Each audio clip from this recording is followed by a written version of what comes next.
मैं हूं मीनाक्षी जोशी। कहानी कुर्सी की का वक्त हो गया है। दिल्ली किसकी होगी? केजरीवाल की पार्टी जीत का चौका लगाएगी? बीजेपी का 33 सालों का क्या बनवास खत्म होगा? बहुत सारे सवाल हैं। इसका फैसला बस 2 दिन के बाद ही होगा। दिल्ली के दिलवाले कर देंगे, क्योंकि 5 तारीख को मतदान है और इस बार मुकाबला बड़ा दिलचस्प है। अरविंद केजरीवाल और कुर्सी के लिए एंटी इनकम्बेंसी की जो दीवार खड़ी हुई है दोनों के बीच में, तो वहीं इस बार आम आदमी पार्टी के खिलाफ बीजेपी ने एक बड़ा चक्रव्यूह रचा। प्रधानमंत्री नरेंद्र मोदी ने खुद मोर्चा संभाल रखा है। आज प्रधानमंत्री मोदी की दिल्ली के दंगल में तीसरी रैली है। अब से थोड़ी देर में आरके पुरम में प्रधानमंत्री नरेंद्र मोदी बीजेपी के लिए वोट मांगते हुए नजर आएंगे। इससे पहले वो द्वारका और करतार नगर में रैली कर चुके हैं। द्वारका में रैली करके वो वेस्ट दिल्ली के वोटर्स तक तो पहुंचे ही, करतार नगर की रैली से वो नॉर्थ ईस्ट की दिल्ली तक के लोगों के बीच में भी संदेश पहुंचाने की कोशिश कर रहे हैं। आज प्रधानमंत्री आरके पुरम में है, यानी कि वो साउथ दिल्ली के वोटर्स को समझाने की कोशिश करेंगे। और खास तौर पर कल जब बजट आया है और बजट के बाद मिडिल क्लास खुश है, सैलरीड क्लास खुश है, ये जो 8th पे कमीशन था उसके बाद जो service class, government service class है, वो भी बड़ी खुश है। तो क्या इसका रिफ्लेक्शन दिल्ली इलेक्शन पर दिखाई देगा? हमारे साथ हमारे मेहमान लगातार जो हर बार आप देखते हैं हमारे कार्यक्रम में कहानी कुर्सी की में जुड़ते हैं, हर्षवर्धन त्रिपाठी जी, विजय त्रिवेदी जी, सुबीर चौंगावकर जी, बहुत स्वागत आप तीनों का। और भास्कर मिश्रा हमारे सहयोगी, जिन्हें आप लगातार दिल्ली के चुनाव में नेताओं से बात करते हुए, जनता से बात करते हुए, नब्ज टटोलते हुए और अंदर की खबर भी बहुत अच्छी रिपोर्टिंग करते हैं। शानदार। भास्कर, आज तो शुरुआत आप ही से करनी पड़ेगी। भास्कर से ही शुरुआत करनी चाहिए। आज क्या रिपोर्ट आप लाए हैं? देखिए, खासकर बजट आने के बाद ये लग रहा है कि इसका सीधा असर दिल्ली के चुनाव पे है। ये आम आदमी पार्टी भी आंक रही है।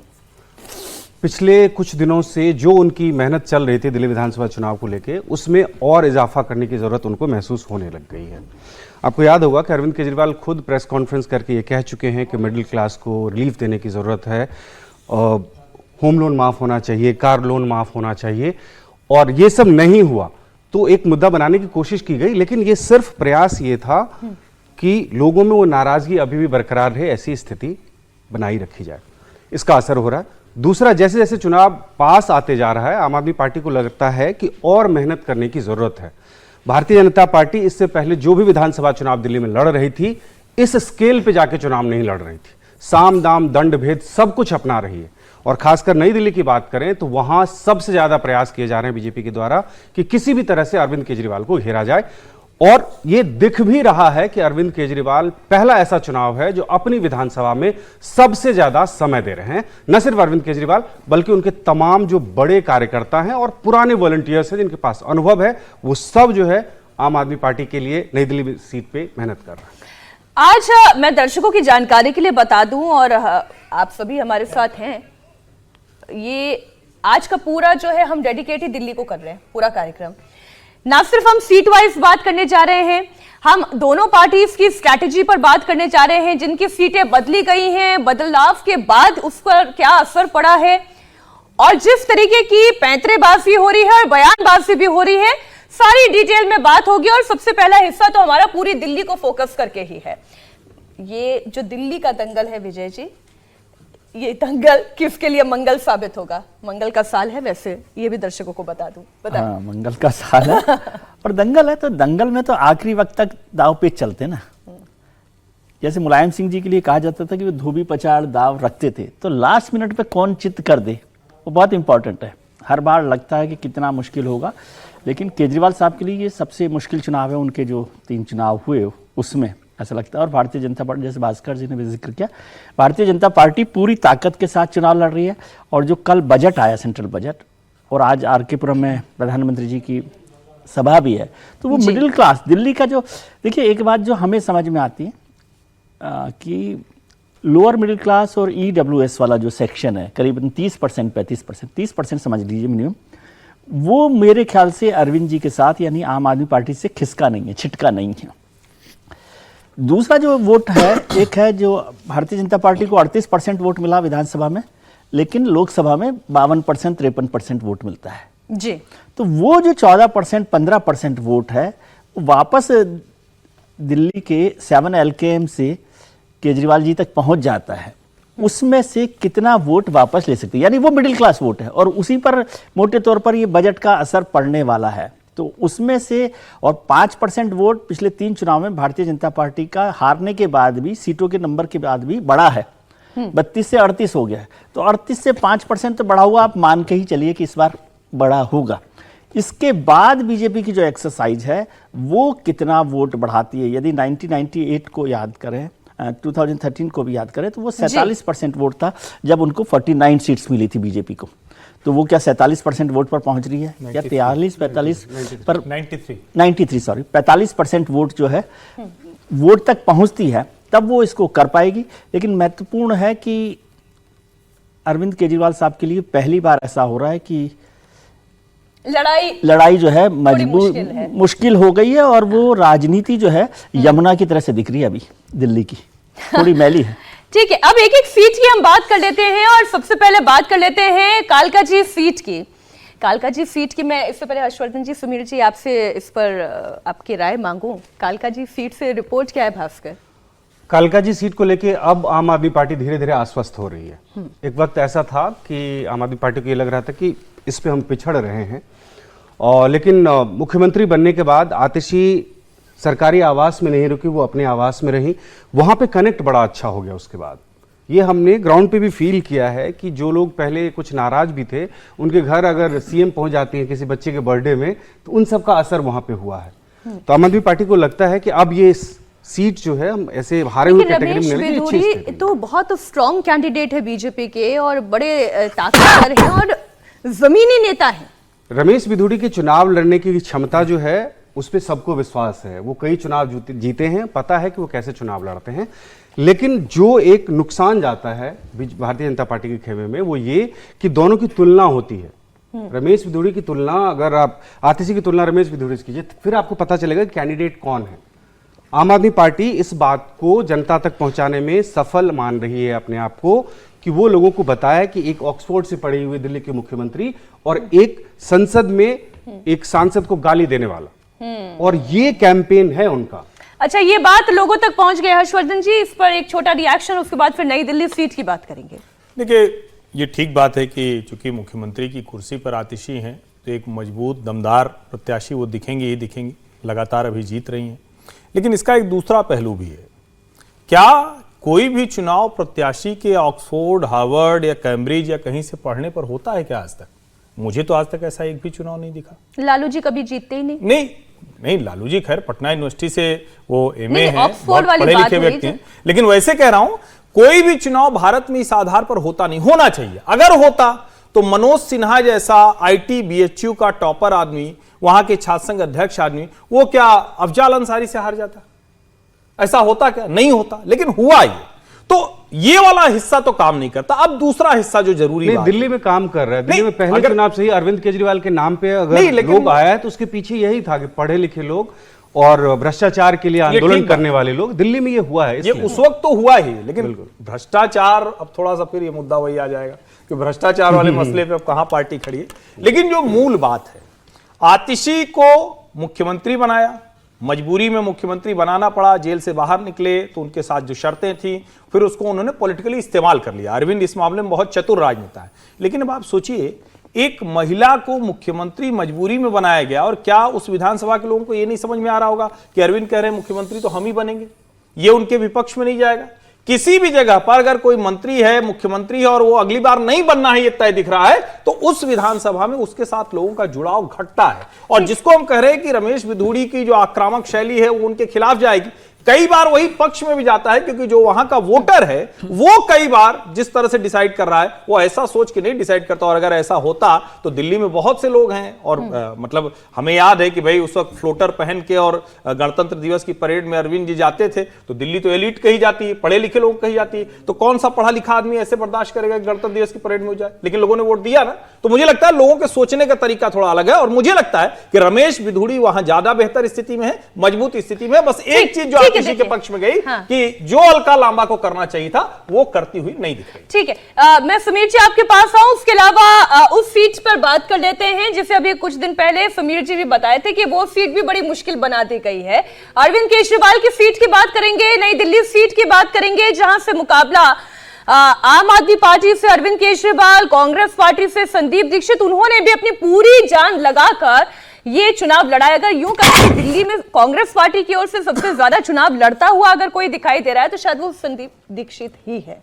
बिल्कुल, देखिए भास्कर बहुत अच्छा रिपोर्टिंग करते हैं, आम आदमी पार्टी की बहुत अच्छी खबर देते हैं। और आज जो उन्होंने कहा शुरुआत में कि नई दिल्ली पे अरविंद केजरीवाल को बहुत समय देना पड़ रहा है, अरविंद केजरीवाल के जितने पुराने कार्यकर्ता हैं सब लोग नई दिल्ली पर फोकस कर रहे हैं और अरविंद केजरीवाल ज्यादा समय नई दिल्ली की सीट पे दे रहा है, ये पूरी दिल्ली का मूड बता रहा है 70 सीटों का। अगर अरविंद केजरीवाल को नई दिल्ली की सीट पर समय देना पड़ रहा है, आम आदमी पार्टी के कार्यकर्ता अगर अरविंद केजरीवाल के लिए प्रचार कर रहे हैं, तो आप दिल्ली की जनता का मूड आप समझ सकते हो कि दिल्ली की जनता किस दिशा में जा रही है और अरविंद केजरीवाल को चुनाव कितना मुश्किल लग रहा है कि जब अरविंद केजरीवाल जैसा इतना लोकप्रिय नेता होना क्या चाहिए था 10 साल के शासन के बाद तो अरविंद केजरीवाल को सिर्फ फॉर्म भरने जाना चाहिए था और कार्यकर्ताओं से कह देना था कि आपको देखना है, मैं एक दिन आऊंगा, बाकी समय में 69 विधानसभा पे मैं फोकस करूंगा। लेकिन अगर अरविंद केजरीवाल को अपनी सीट के ऊपर पसीना बहाना पड़ रहा है तो यह बता रहा है कि इस बार 2015 और 2020 जैसी जमीनी स्तर पर आम आदमी पार्टी की स्थिति नहीं है।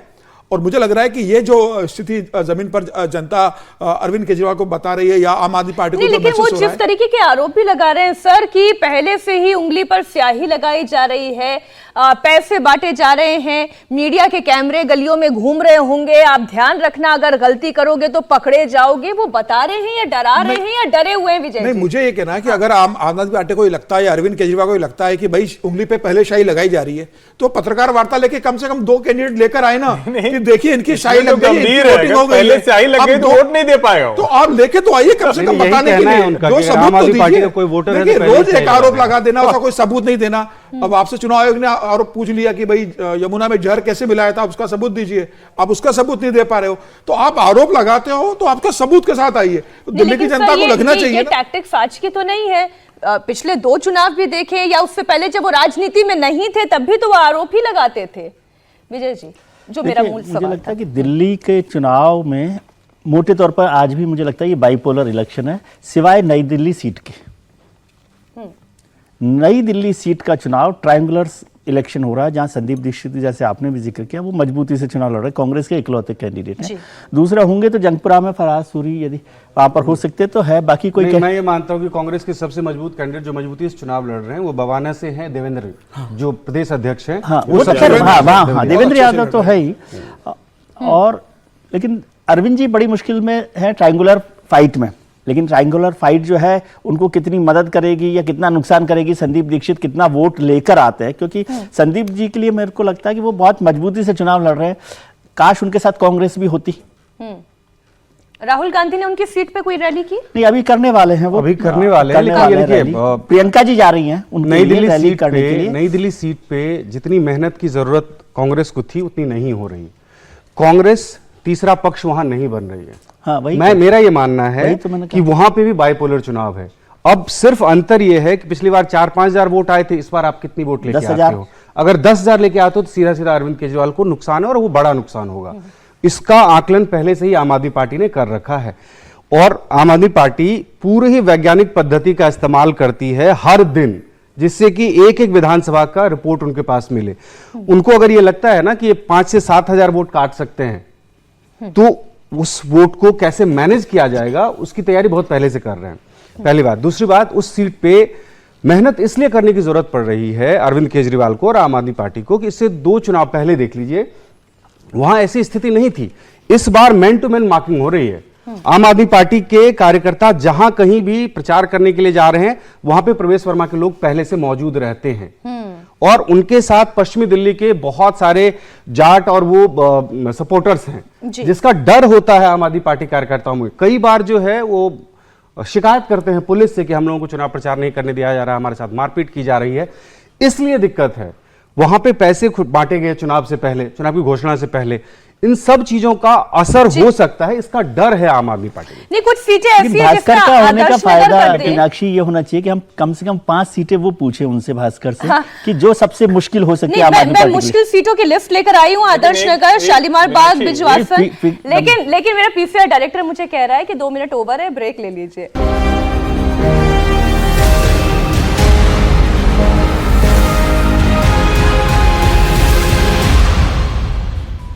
ब्रेक के बाद एक बार फिर आप सभी सभी का स्वागत है। कहानी कुर्सी की देख रहे हैं आप। हर्षवर्धन जी, समीर जी, विजय जी, भास्कर हमारे सहयोगी, हम लगातार जुड़े हुए हैं और चर्चा हो रही है दिल्ली की आम आदमी पार्टी की वो कमजोर कड़ियां कौन कौन सी है, कौन कौन सी सीट है जहां पर नुकसान हो सकता है। लेकिन उससे पहले एक तस्वीर अभी आपके सामने। प्रधानमंत्री नरेंद्र मोदी दिल्ली में उन्होंने आज मोर्चा संभाला है, उनकी रैली है और रैली के मंच को जब आप देखेंगे तो भारतीय जनता पार्टी के 25 कैंडिडेट्स आपको इस मंच पर दिखाई देंगे। और एक दिलचस्प तस्वीर में अपने सहयोगी हमारी टीम पीसीआर से मैं रिक्वेस्ट करूंगी जरा वो तस्वीर प्ले करें। जब प्रधानमंत्री नरेंद्र मोदी मंच पर आए, प्रवेश वर्मा की पीठ उन्होंने थपथपाई तो बड़ी ताकत के साथ थपथपाई। जरा वो तस्वीरें मैं आपके सामने रख देती हूं और उसके बीच का संदेश क्या है ये देखिए तस्वीर। ये जबरदस्त पैटिंग थी। संदेश विजय जी, क्या संदेश है इस तस्वीर का? भारतीय जनता पार्टी दिल्ली में चुनाव जीते ना जीते, प्रवेश वर्मा अगर जीत गए तो उनको लगता है कि आधी लड़ाई तो हमने जीत ही ली है और ज्यादा फोकस है, मतलब पूरी दिल्ली पर भारतीय जनता पार्टी की ताकत लगी हुई है और वो चाहते हैं कि ये चुनाव इस बार बदल दे। और ये जो पैटिंग की है मजबूती के साथ, तो वो आपको मैसेज देता है कि किस तरह की लड़ाई भारतीय जनता पार्टी लड़ना चाहती है। और नई दिल्ली सीट पर तो उनकी सबसे खास नज़र है कि कैसे किया जाए। बहुत सारे लोगों ने मुझे कहा कि संदीप दीक्षित वो के लिए वहाँ पे नारा चल रहा है कि कांग्रेस का हाथ भाजपा के साथ ऐसा चल रहा है क्या? देखिए, आम आदमी पार्टी कोशिश कर रही है कि मतदाताओं में ये सीधा सीधा मैसेज जाए कि अगर आप कांग्रेस को वोट कर रहे हैं तो वो बेकार जाएगा, वो बीजेपी को फायदा पहुंचेगा उससे, इसीलिए कांग्रेस को वोट ना करें। और ये आज से नहीं हुआ। जिस दिन कांग्रेस पार्टी ने ये डिक्लेयर किया था कि संदीप दीक्षित चुनाव लड़ेंगे नई दिल्ली विधानसभा सीट से, उसी दिन संजय सिंह ने बजाबते प्रेस कॉन्फ्रेंस करके कह दिया था कि इसका सीधा सीधा मतलब ये है कि कांग्रेस पार्टी भारतीय जनता पार्टी को फायदा पहुंचाना चाहती है। और आम आदमी पार्टी को ये अच्छी तरह से पता है कि संदीप दीक्षित जितना मजबूत होंगे वहां पे आम आदमी पार्टी के लिए चुनौती उतनी बड़ी होगी। और संदीप दीक्षित के लिए लड़ाई दो तरह से, एक तो पॉलिटिकल पार्टी के रूप में ठीक है और दूसरी बात वो पर्सनल जो है ना उनके साथ ये ना आज संदीप दीक्षित को थोड़ा सा अभी इस तस्वीर पर हम थोड़ा और फोकस बढ़ाते हैं। प्रवेश वर्मा जिस पॉलिटिकल लेगेसी से आते हैं, साहिब सिंह वर्मा की पॉलिटिकल लेगेसी है वो, और इस बार ऐसा लग रहा है बहुत दारोमदार उनके ऊपर दिया गया है। हर्षवर्धन जी, बहुत दारोमदार। नई दिल्ली की जो लड़ाई है एकदम सामने सड़क पर जैसे लड़ाई होती है ना, ठोक देंगे, गाली गलौच हो गई, वो सारी चीजें वो कॉम्पैक्ट एक्चुअली नई दिल्ली में दिखाई दे रहा है। देखिए, प्रवेश वर्मा जब उनको लोकसभा का टिकट नहीं मिला तो कुछ यूं उसको कहा गया और उनके समर्थक भी थोड़ा सा निराश हताश थे। लेकिन अभी अमित शाह, हर्षवर्धन जी, मैं आपको रोकना चाह रही हूँ। प्रधानमंत्री नरेंद्र मोदी मैं एसपीजी के लोगों को कहूं जरा उसको कलेक्ट कर लें। आप उसके पीछे अपना एड्रेस लिख करके दीजिए ताकि मैं आपको चिट्ठी लिखूंगा। पीछे उनका आता पता है क्या? धन्यवाद भैया।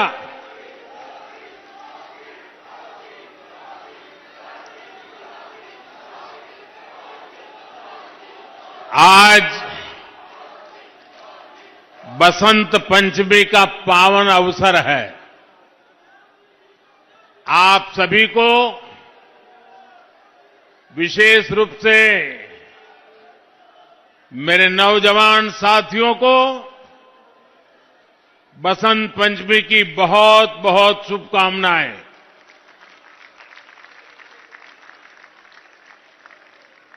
मेरी कामना है मां सरस्वती का आशीर्वाद दिल्ली वासियों पर, देशवासियों पर बना रहे। साथियों, हमारा ये आरके पुरम तो एक भारत श्रेष्ठ भारत का बेहतरीन उदाहरण है। यहां देश के अलग अलग राज्यों के हजारों लोग एक साथ रहते हैं और उसमें से बहुत सारे मेरे साथी सरकार में सेवा दे रहे हैं। मोदी जैसे काम करने वाले प्रधानमंत्री को ताकत देने का काम करते हैं। यहां मलाई मंदिर में भगवान मुरुगन विराजमान है, वेंकटेश्वरा मंदिर है, राघवेंद्र स्वामी मठ है, गुरुद्वारा मोतीबाग साहब है। मैं ऐसे सभी आस्था स्थलों को श्रद्धापूर्वक नमन करता हूं। मेरा सौभाग्य है कि मैं आज सुबह जकार्ता के मुरुगन टेम्पल के महाकुंभ अभिषेकम जैसे पुनीत कार्यक्रम का हिस्सा बना। एक बार फिर यहां जनता जनार्दन के दर्शन का अवसर मुझे मिला है। साथियों, बसंत पंचमी के साथ ही मौसम बदलना शुरू हो जाता है।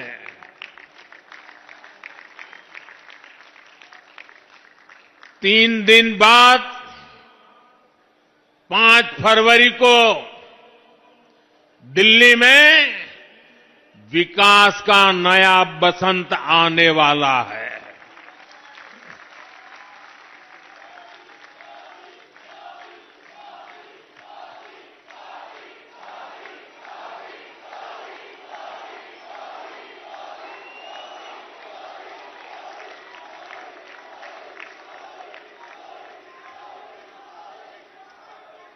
इस बार दिल्ली में भाजपा सरकार बनने जा रही है।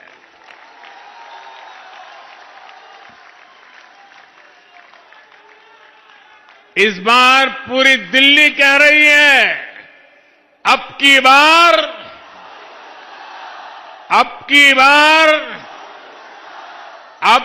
बार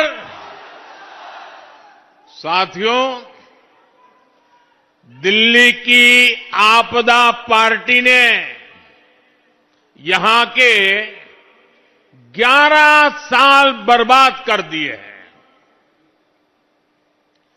मेरे दिल्ली के हर परिवार से प्रार्थना है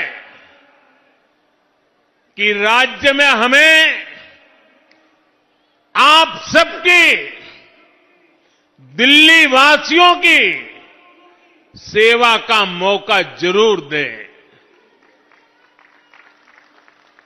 मैं गारंटी देता हूं, आपकी हर मुसीबत, हर परेशानी को दूर करने के लिए खप जाऊंगा।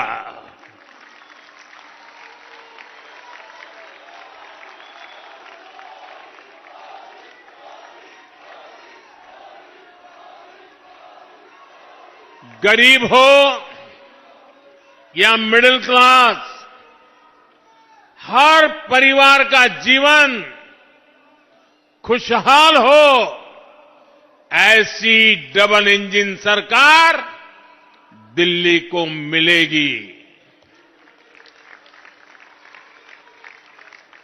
हमें ऐसी डबल इंजन सरकार बनानी है जो लड़ाई झगड़े के बजाय दिल्ली के लोगों की सेवा करे,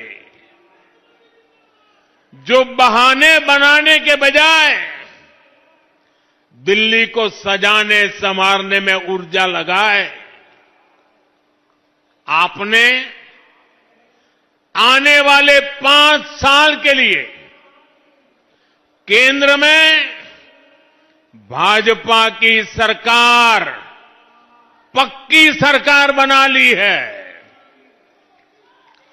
अब गलती से भी यहां आपदा सरकार नहीं आनी चाहिए, जो दिल्ली के 5 और साल बर्बाद कर दे। साथियों, आजकल हम देख रहे हैं कैसे दिल्ली में वोटिंग से पहले ही झाड़ू के तिनके बिखर रहे हैं।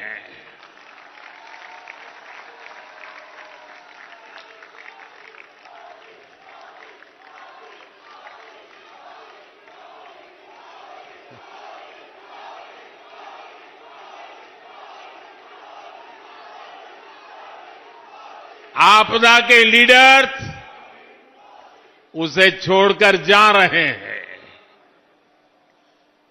ये जान चुके हैं कि ग्राउंड पर जनता आपदा से कितना नाराज है, कितनी नफरत करती है।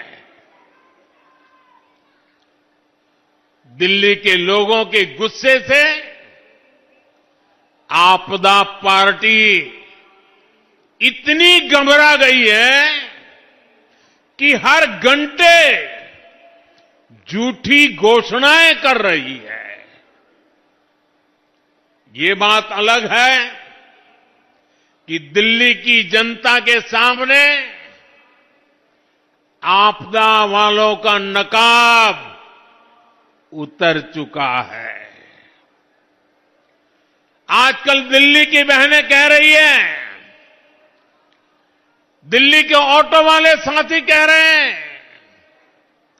आप भी आपस में चर्चा करते हैं।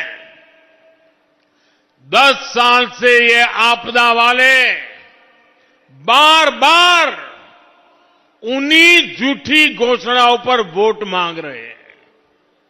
इसलिए अब ये झूठ नहीं सहेंगे, अब ये झूठ नहीं सहेंगे,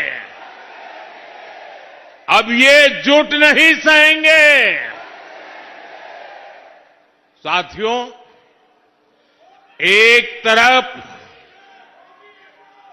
आपदा की झूठी घोषणाएं हैं, दूसरी तरफ आपका सेवक मोदी की गारंटी है।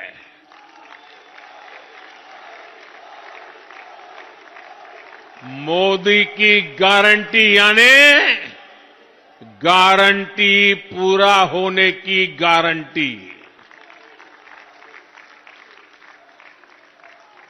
मोदी जो भी कहता है वो करके दिखाता है। वहां पर एक बच्ची, एक मिनट, उस बच्ची को, बेचारी को परेशान मत करो। वो एक बच्ची एक चित्र लेकर के आई है, जरा एसपीजी के लोग वो चित्र ले लीजिए उस बेटी के पास से। बेटी उस पर अपना अता पता लिख देना, मैं आपको जरूर चिट्ठी लिखूंगा।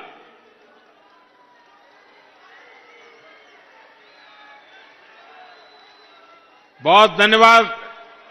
आपने साथ साथ मेरी माताजी को भी याद किया आपने।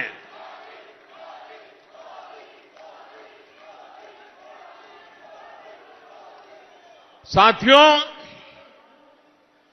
मैंने विकसित भारत के निर्माण के लिए 4 स्तंभों को मजबूत करने की गारंटी देश को दी थी। ये स्तंभ है गरीब, किसान, नौजवान और नारी शक्ति। कल जो बजट आया है वो मोदी की ऐसी ही गारंटियों को पूरा करने की गारंटी है। साथियों, बीते सालों में हमने देश के गरीब को मुफ्त अनाज, मुफ्त इलाज और पक्का घर, ऐसी अनेक सुविधाएं दी हैं। अब इस साल के बजट के बारे में आपने कल टीवी पर देखा होगा।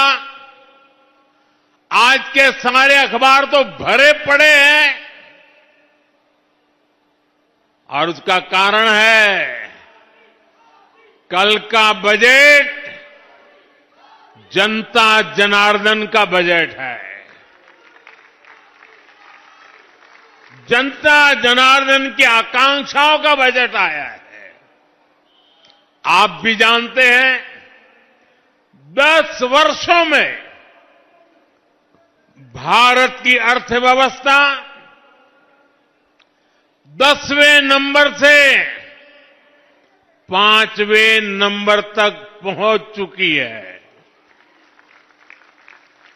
यानी देश की आर्थिक शक्ति बढ़ रही है, अर्थव्यवस्था का कद बड़ा हो रहा है,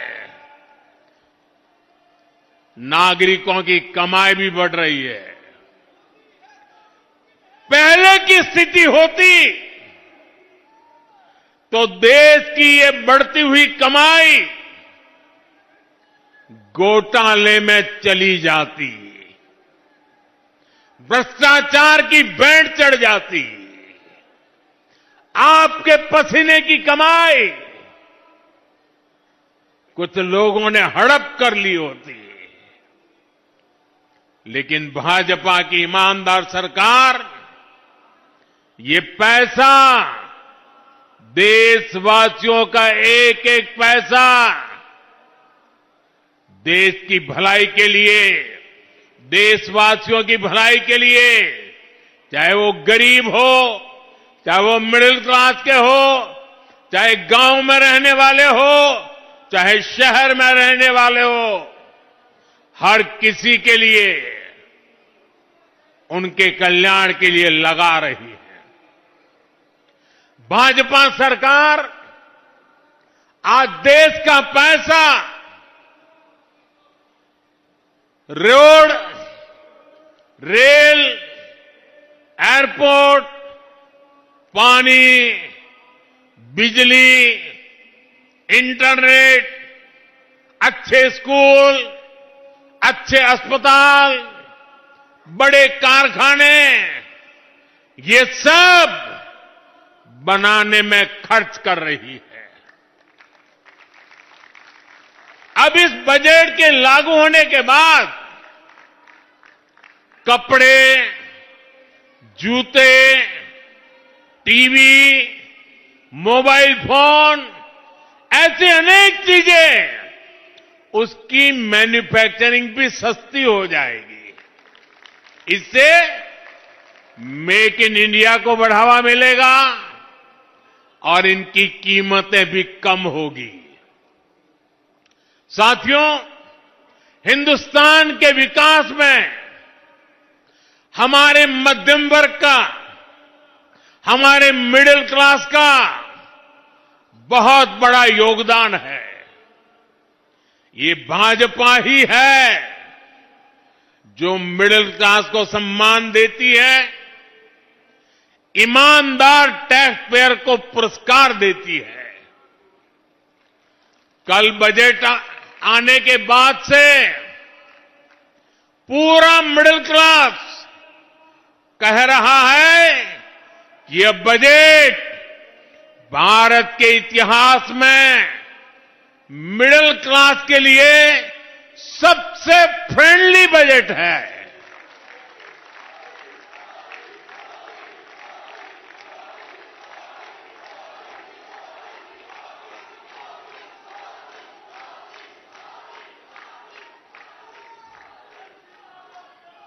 पहले बजट आना है सुनकर के 5 दिन पहले मध्यम वर्ग की नींद उड़ जाती थी और बजट आने के बाद साल भर वो सो नहीं पाता था। ये बजट ऐसा आया है, हिंदुस्तान का हर परिवार खुशियों से भर गया है, उमंग से भर गया है। हमारी सरकार ने 12 लाख रुपए तक की आमदनी पर, इनकम पर इनकम टैक्स पूरी तरह जीरो कर दिया, जीरो।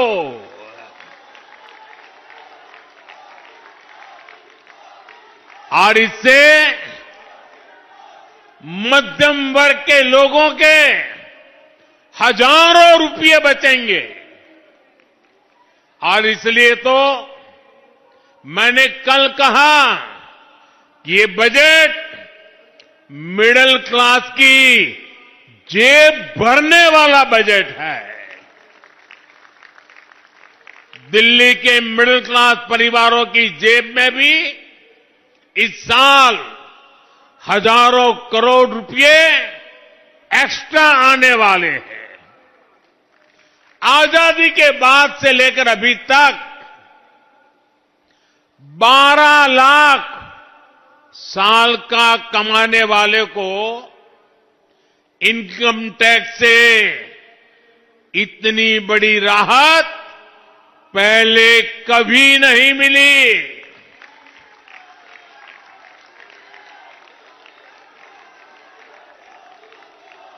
मैं जरा आपके सामने एक चित्र पेश करना चाहता हूं।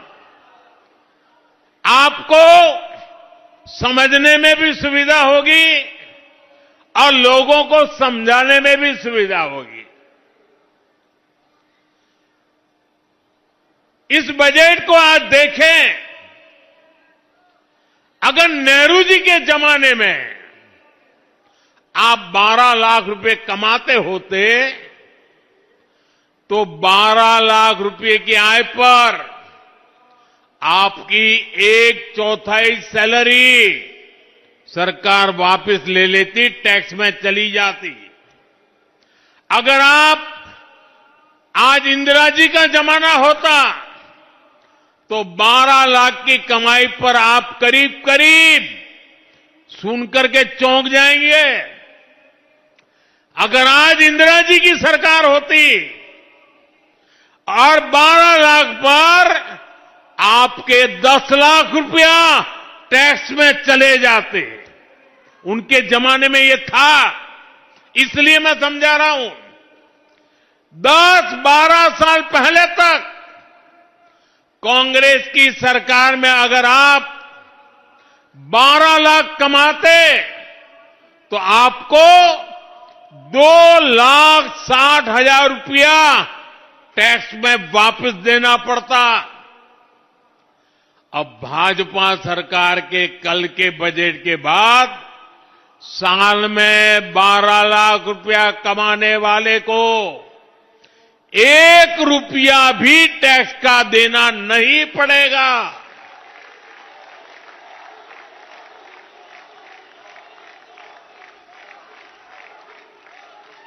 साथियों, कांग्रेस की सरकारें सिर्फ अपना खजाना भरने के लिए टैक्स लगाती है, लेकिन भाजपा की सरकार सामान्य मानवी को राहत देने के लिए, उनका सामर्थ्य बढ़ाने के लिए खजाना खोल देती है।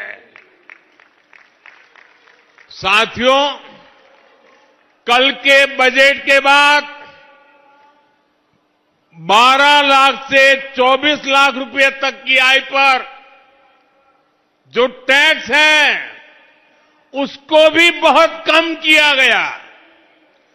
24 लाख तक की आय वालों के हर वर्ष 1,10,000 रुपया अतिरिक्त बचने वाले हैं। एक बड़ी रकम, कौन चिल्ला रहा है? ये बच्चा कब से चिल्ला रहा है? देखिए, वो एक कुछ फोटो बना के ले आया है। ये बच्चों का प्यार। बेटे, तुम्हारा नाम पता लिखा है इस पर? जरूर मेरी तरफ से चिट्ठी आएगी आपको।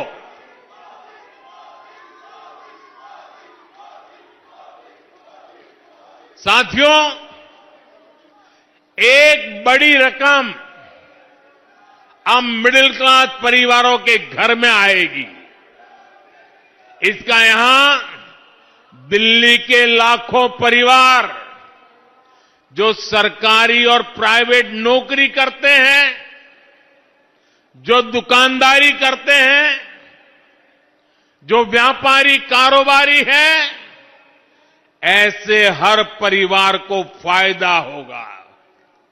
साथियों, यहां आर के पुरम और आसपास तो लाखों सरकारी कर्मचारी रहते हैं, या लाखों पेंशनर भी रहते हैं। ऐसे सभी साथियों को तो डबल फायदा होने वाला है। इस बार टैक्स में छूट मिली है और सरकार ने 8वें वेतन आयोग की भी घोषणा की है। 8वें वेतन आयोग के बाद आपकी सैलरी और आपका पेंशन दोनों बढ़ने वाला है। मिडिल क्लास की एस्पिरेशंस को समझने वाली सरकार, उनके सपनों को समझने वाली सरकार ऐसे ही फैसले लेती है। साथियों, भारत में करोड़ों की संख्या में सीनियर सिटीजन्स है। दिल्ली में जो बुजुर्ग हैं, उनको भी कल के बजट से बड़ा फायदा होने वाला है। हमारे जो रिटायर्ड सरकारी कर्मचारी हैं, उनका भी टैक्स कम होगा और उनकी पेंशन बढ़ जाएगी। इसके अलावा दिल्ली में जो भाजपा सरकार बनेगी और जिसको बनाने का दिल्ली वासियों ने तय कर लिया है, भाजपा सरकार भी सीनियर सिटीजन्स के लिए वरदान साबित होने वाली है।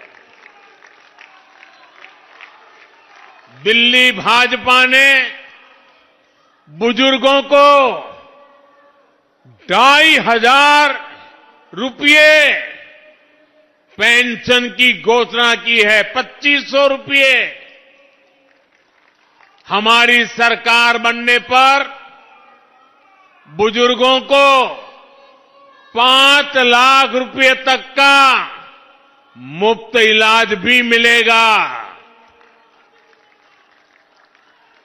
और मैं उन सब युवा साथियों से कहना चाहता हूं,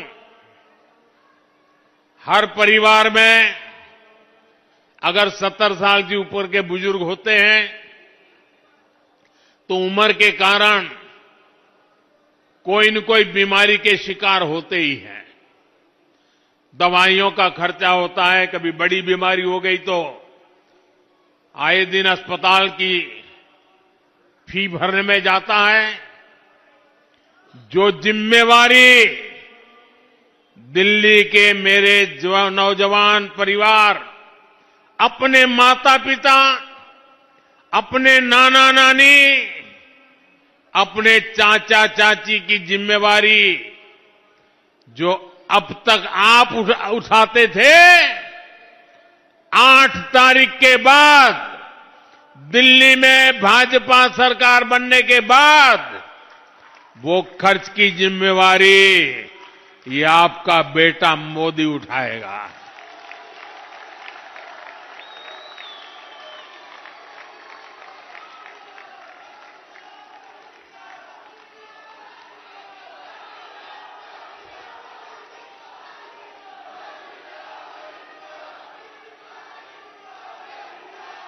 बुजुर्गों को सिर्फ मुफ्त इलाज मिलेगा इतना नहीं है।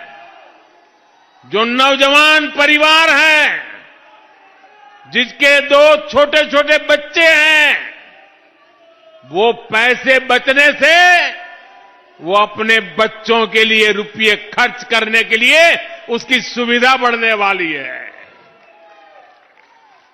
साथियों, ये आपदा वाले तो आपके इलाज, आपके अस्पताल, आपकी दवाओं में भी घोटाला करते हैं, लूट चलाते हैं। और मैं आज दिल्ली वासियों को वादा करता हूं, जिन्होंने दिल्ली को लूटा है उनको लौटाना ही पड़ेगा। भाजपा सरकार द्वारा जन औषधि केंद्रों पर पहले ही दवाएं 80% डिस्काउंट पर दी जा रही है। अब कल के बजट के बाद कैंसर की, गंभीर बीमारी की 30 से ज्यादा दवाएं और सस्ती हो जाएगी और भी कई गंभीर बीमारियों का इलाज अब सस्ता होने वाला है। साथियों, जब अर्थव्यवस्था में इतना पैसा आता है, लोगों की बचत बढ़ती है, जेब में पैसा बढ़ता है, तो इसका बहुत बड़ा प्रभाव होता है। लोग खरीदारी करते हैं, अपनी पसंद का सामान खरीदते हैं, पसंद का खाना खाते हैं, घूमते हैं, फिरते हैं।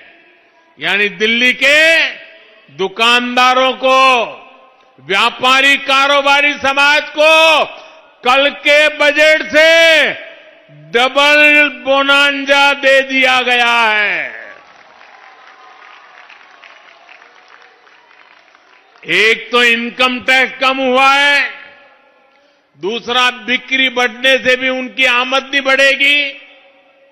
साथियों, विकसित भारत का एक और मजबूत स्तंभ मेरे युवा साथी है। इसलिए मैंने युवाओं को सशक्त करने की भी गारंटी दी थी।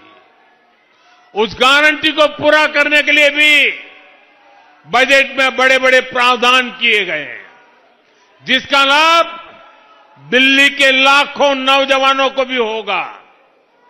बजट में मैन्युफैक्चरिंग से लेकर टूरिज्म तक नौकरियां देने के वाले हर सेक्टर के लिए बड़ी घोषणाएं की गई है। युवाओं को बड़ी बड़ी प्राइवेट कंपनियों में इंटर्नशिप मिले, उन्हें जॉब मिले, इसके लिए हजारों करोड़ रुपए रखे गए हैं। साथियों, 12 लाख की इनकम पर टैक्स जीरो करने का सबसे ज्यादा लाभ नौजवानों को ही होगा। जिनकी पहली नौकरी है, दूसरी नौकरी है, उनमें से ज्यादातर को अब टैक्स से मुक्ति ही मिल गई है। वो ये पैसा इन्वेस्ट कर सकते हैं, सेव कर सकते हैं, या फिर वो इससे इलेक्ट्रिक स्कूटर, बाइक या कार खरीद सकते हैं। साथियों, दिल्ली में बहुत बड़ी संख्या में हमारे नौजवान ऑनलाइन डिलीवरी जैसी सेवाएं दे रहे हैं। कोई ऑनलाइन ऑर्डर के बाद खाना पहुंचा रहा है, कोई दूसरा सामान पहुंचा रहा है, कोई ऑटो, कैब, टैक्सी चला रहा है। तकनीकी भाषा में इसे गीग इकोनॉमी कहा जाता है। ये सब गीग इकोनॉमी से जुड़े हैं। ऐसी लाखों नौकरियां भाजपा सरकार की नीतियों के कारण, डिजिटल इंडिया अभियान के कारण बनी है। अब भाजपा सरकार ने ही पहली बार गीग इकोनॉमी से जुड़े साथियों की सामाजिक सुरक्षा की भी चिंता की है। भाजपा सरकार ने ऐसे साथियों को अब श्रम पोर्टल पर रजिस्ट्रेशन की सुविधा का ऐलान किया है। जब एक बार ये साथी श्रम पोर्टल पर रजिस्टर हो जाएंगे तो उन्हें अनेक तरह के सरकार के लाभ मिलेंगे। जैसे उन्हें 5 लाख रुपए तक के मुफ्त इलाज की सुविधा मिलेगी। मैं देख रहा हूं कि कल से ही हमारे इन प्रकार के काम करने वाले साथियों में भरपूर खुशी है। ये जल्द से जल्द खुद को रजिस्टर करना चाहते हैं। साथियों, दिल्ली में हजारों छोटी छोटी फैक्ट्रियां हैं, एमएसएमईज है, लेकिन आपदा सरकार की कुनीतियों के कारण यहां सैकड़ों फैक्ट्रियां, सैकड़ों कंपनियां बंद हो गई है। भाजपा सरकार इस ट्रेंड को बदलेगी। हमने बजट में एमएसएमई के लिए भी अनेक बड़े प्रावधान किए हैं। हमने एमएसएमई को उसकी परिभाषा को विस्तार दे दिया है। इससे लघु उद्योगों का दायरा बढ़ेगा, उनके लिए ज्यादा लोन की व्यवस्था हो पाएगी। साथियों, इस बजट में स्कूल से लेकर रिसर्च तक युवाओं के लिए आधुनिक शिक्षा पर बहुत जोर दिया गया है। सरकारी स्कूलों में हमारी सरकार पहले ही 10,000 अटल टिंकरिंग लैब खोल चुकी है।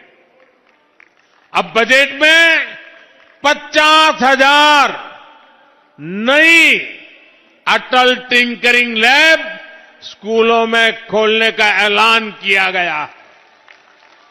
लक्ष्य ये कि गरीब और मिडिल क्लास के बच्चे भी सरकारी स्कूल में आधुनिक टेक्नोलॉजी की पढ़ाई कर पाए। दिल्ली के, देश के जो नौजवान रिसर्च में जाना चाहते हैं, उनके लिए 10,000 नई फेलोशिप देने का फैसला सरकार ने लिया है। ऐसे साथियों को हर महीने हजारों रुपये भाजपा सरकार देगी। देश के ज्यादा से ज्यादा नौजवान इंजीनियर बने, डॉक्टर बने, इसके लिए भी बहुत बड़े कदम उठाए गए हैं। आईआईटी में 6,500 नई सीटें जोड़ी जाएगी। अगले 1 साल में ही मेडिकल की 10,000 नई सीटें बढ़ाई जाएगी। इससे हजारों नौजवानों को भारत में ही डॉक्टरी की पढ़ाई करने का अवसर मिलेगा। एससी, एसटी, ओबीसी वर्ग के युवाओं को इसका बहुत अधिक लाभ होगा। साथियों, भाजपा सरकार की प्राथमिकता है कि हमारे युवाओं को ज्यादा से ज्यादा खेलने का अवसर मिले, आधुनिक सुविधाएं मिले। इस बजट में खेलों के लिए बजट को बढ़ाकर करीब करीब 3,800 करोड़ रुपए कर दिया गया है। खेलो इंडिया अभियान के लिए 1,000 करोड़ रुपए दिए गए हैं। दिल्ली के लोग कभी भूल नहीं सकते कि यहां खेलों के नाम पर किस तरह आपदा और कांग्रेस दोनों ने दिल्ली के लोगों को धोखा दिया है। कॉमनवेल्थ घोटाले के दाग इतने गहरे हैं कि कांग्रेस कभी उससे मुक्त नहीं हो सकती। आपदा पार्टी ने भी दिल्ली में स्पोर्ट्स यूनिवर्सिटी के नाम पर जो खेल किया है, वो अब दिल्ली की जनता, देश के दिल्ली का नौजवान भली भांति जानता है। इसलिए आज का युवा भारत भाजपा पर भरोसा करता है, भाजपा के साथ है। साथियों, जिनको कोई नहीं पूछता, उनको मोदी पूजता है।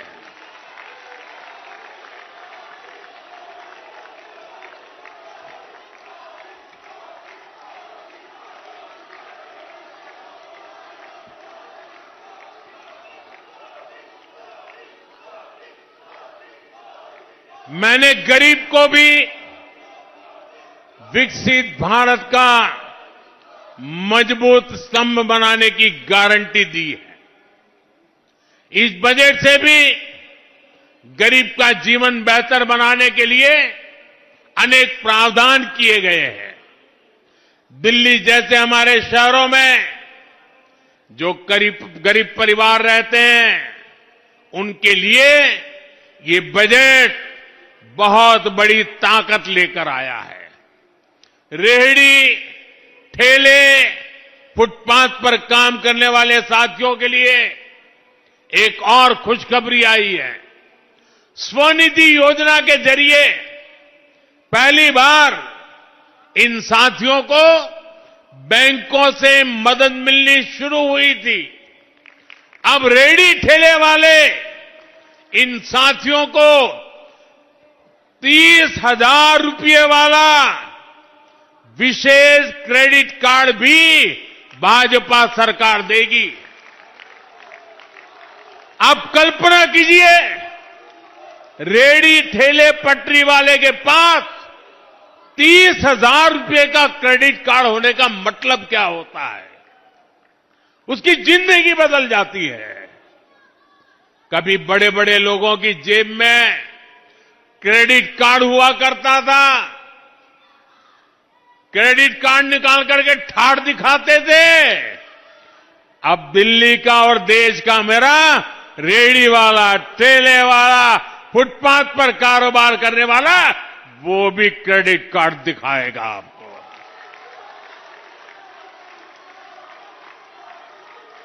और साथियों, ये आपदा वालों की बीमारी, हम उससे अछूते हैं।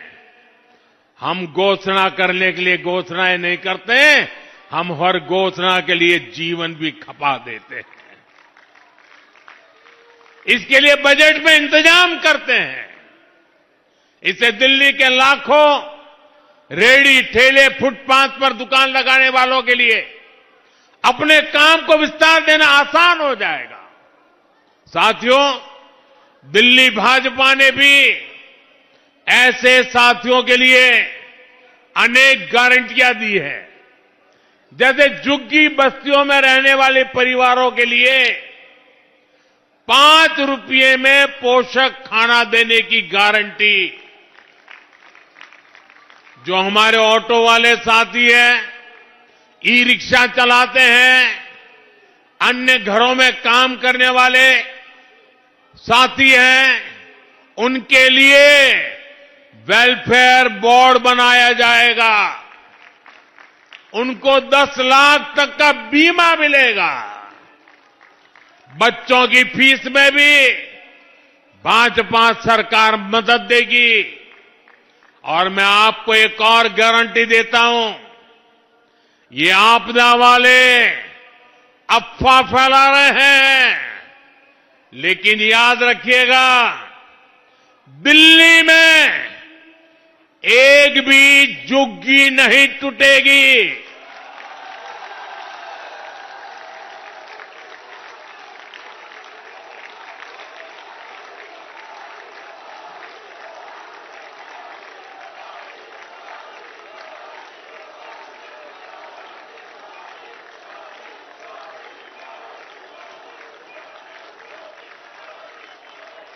जनहित की जो योजनाएं दिल्ली में चली आ रही है, कोई भी जनहित की योजना को बंद नहीं किया जाएगा।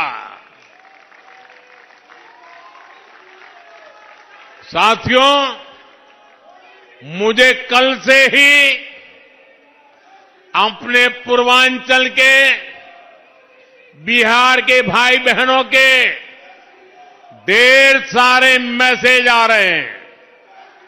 सोशल मीडिया पर लोग बधाई दे रहे हैं। ये मैसेज सिर्फ प्रधानमंत्री को नहीं आ रहे, बल्कि आपका उत्साह मेरे सर आंखों पर भैया।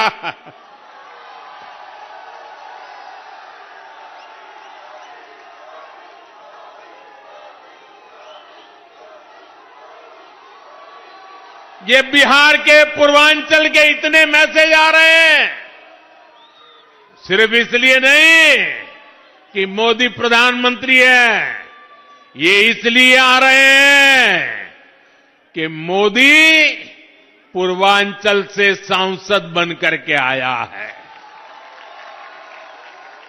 पूर्वांचल के लोगों ने मुझे सांसद बनाया, पूर्वांचल के लोगों ने मुझे प्रधानमंत्री बनाया है। मैं पूर्वांचल का सांसद होने के नाते भी वित्त मंत्री निर्मला जी को धन्यवाद देता हूं कि उन्होंने बजट में पूर्वांचल का इतना ध्यान रखा है। साथियों, दशकों तक जंगल राज वाले लोगों ने, कांग्रेस के लोगों ने बिहार के लोगों को नजरअंदाज किया, लेकिन आज एनडीए की सरकार दिन रात बिहार के लिए काम कर रही है। मखाना बोर्ड की घोषणा करके बिहार के मखाना के हमने सम्मान दिया है। और ये कांग्रेस वालों को पता नहीं है, बिहार में ज्यादातर मखाना खेती में मेरे दलित परिवार जुड़े हुए हैं, और मैं जब उनका कल्याण करता हूं तो मजाक उड़ाते हैं लोग। पूर्वांचल की, बिहार की कनेक्टिविटी भी बेहतर करने के लिए कई बड़े काम होंगे। इससे युवाओं के लिए रोजगार के वहां नए अवसर बनने जा रहे हैं। लेकिन साथियों, आपदा और कांग्रेस वालों को इससे भी दिक्कत है। पूर्वांचल के लोग दिल्ली में काम करते हैं, दिल्ली के विकास में सहयोग करते हैं, लेकिन जब कोविड आता है तो आपदा वाले अफवाहें फैलाकर, भय दिखाकर, झूठ बोलकर मेरे पूर्वांचल के भाई बहनों को दिल्ली से निकाल देते हैं। कोविड के नाम पर दिल्ली छोड़ने के लिए मजबूर करते हैं। पूर्वांचल के लोगों के लिए यहां छठी मैया की पूजा करना भी मुश्किल है। मैं कल से ही देख रहा हूं कि आपदा वाले बिहार को मिले प्रोजेक्ट से कितने नाराज है। इनको नेगेटिव पॉलिटिक्स करने दीजिए। भाजपा पूर्वांचली समाज को, चाहे वो दिल्ली में हो या फिर यूपी बिहार में, हर संभव मदद देती रहेगी। साथियों, माताएं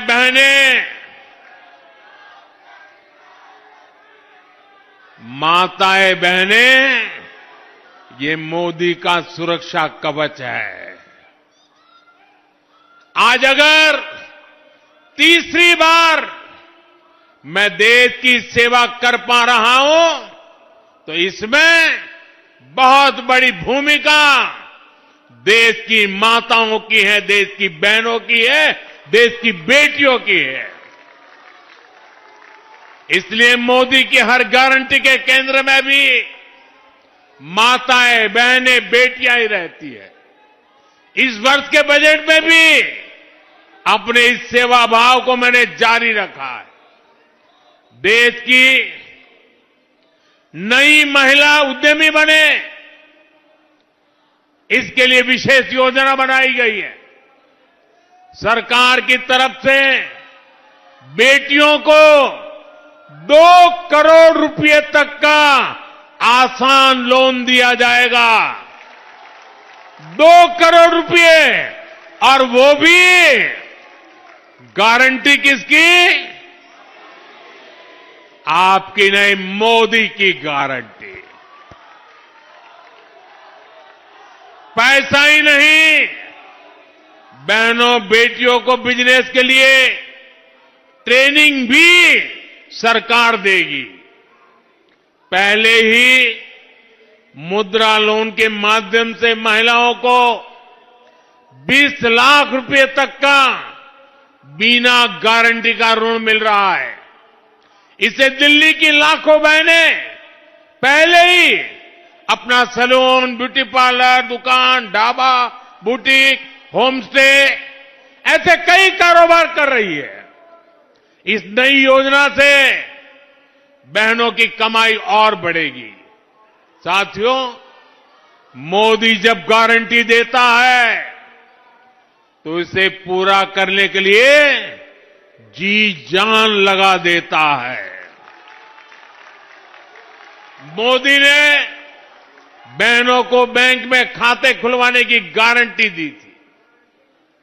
हमने मेहनत की, 29 करोड़ गरीब बहनों के देश में पहली बार बैंक के खाते खुले। अब अनेक राज्यों की भाजपा सरकारें बहनों के खाते में पैसा भेजने की गारंटी दे रही है। एमपी हो, महाराष्ट्र हो, छत्तीसगढ़ हो, ओडिशा हो, ऐसी हर भाजपा सरकार हर महीने हजारों रुपए बहनों के खाते में जमा कर रही है। अब दिल्ली भाजपा ने भी यहां की बहनों को हर महीने 2,500 रुपए जमा करने की गारंटी दे दी है। ये गारंटी पूरी होगी, ये मोदी की गारंटी है। और आप लिख के रखिए, 8 फरवरी को दिल्ली में भाजपा की सरकार बनेगी। 8 मार्च अंतर्राष्ट्रीय महिला दिवस है। 8 मार्च तक दिल्ली की बहनों के खाते में 2,500 रुपया पहुंचना शुरू हो जाएगा।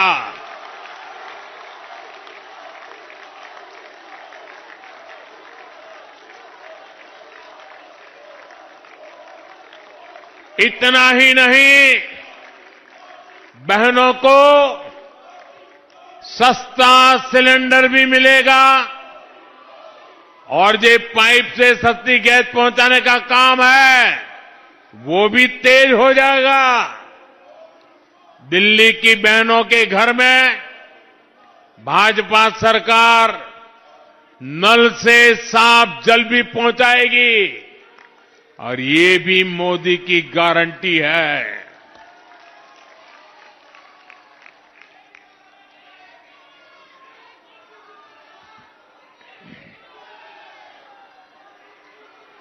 साथियों, नरेंद्र मोदी का आपसे एक आग्रह है।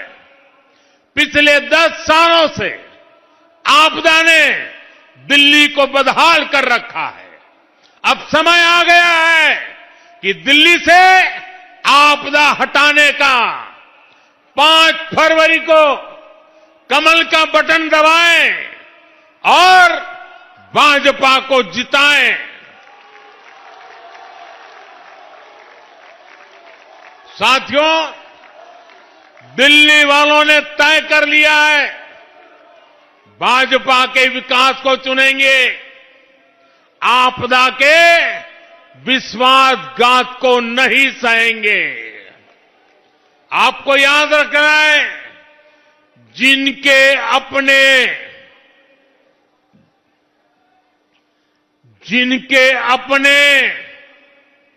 शीश महल होते हैं, उनको गरीब की झुग्गी और मिडिल क्लास का 2 BHK दोनों नहीं दिखते।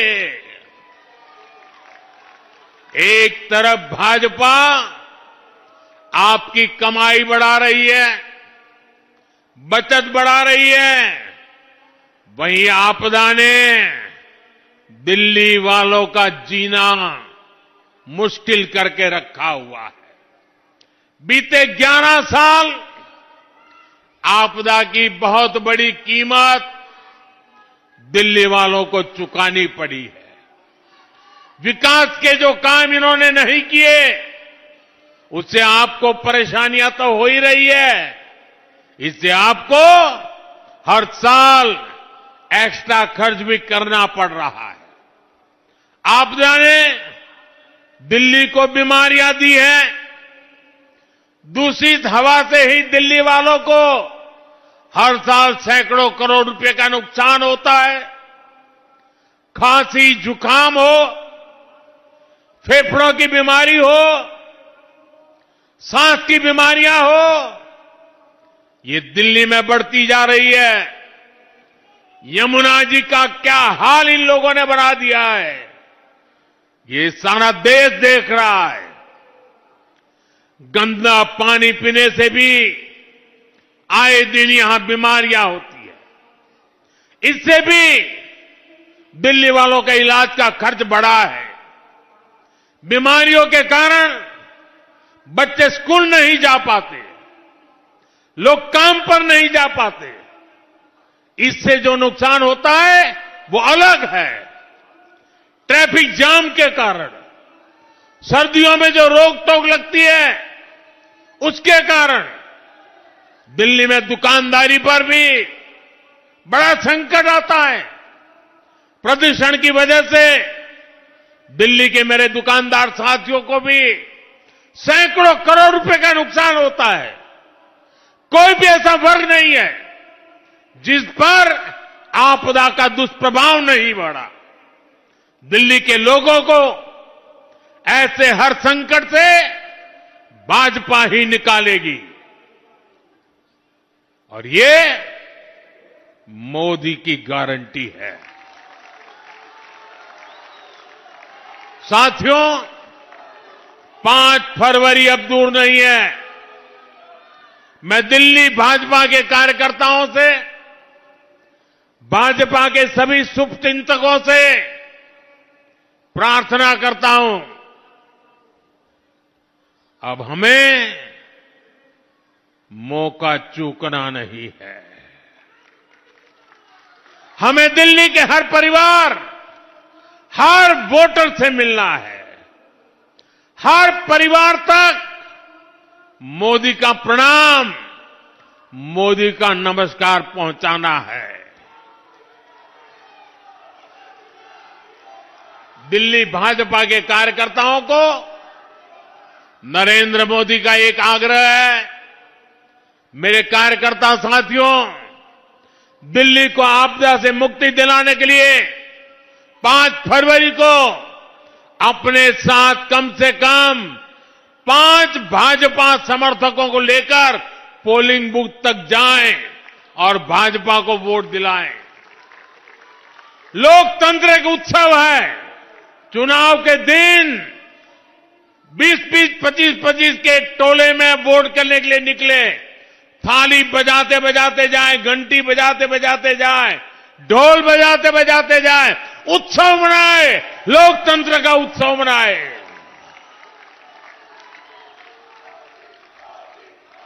साथियों, 8 फरवरी को शानदार विजय सभा में हम मिलेंगे। विजय निश्चित है।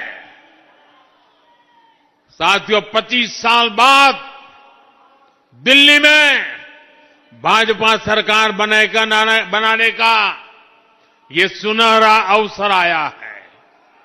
ये सिर्फ विजय होएगा नहीं, ये प्रचंड बहुमत वाला विजय होना चाहिए। हमारा एक ही मिशन, एक ही लक्ष्य होना चाहिए।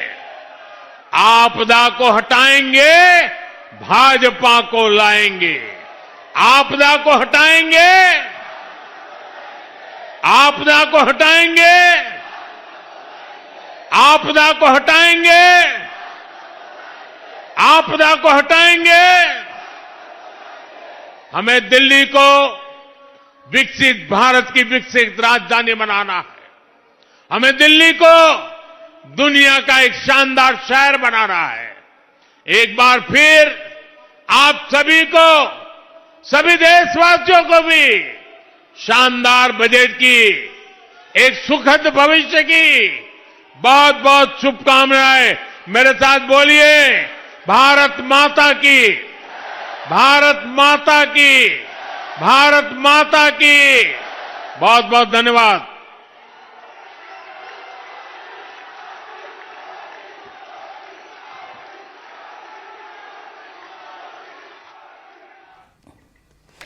प्रधानमंत्री नरेंद्र मोदी की आरके पुरम से ये रैली आप सुन रहे थे। महिलाओं का वोट, दलितों का वोट, पूर्वांचलियों का वोट, मिडिल क्लास का वोट, व्यापारियों का वोट, हर वोट को कैसे बजट के जरिए टारगेट किया गया।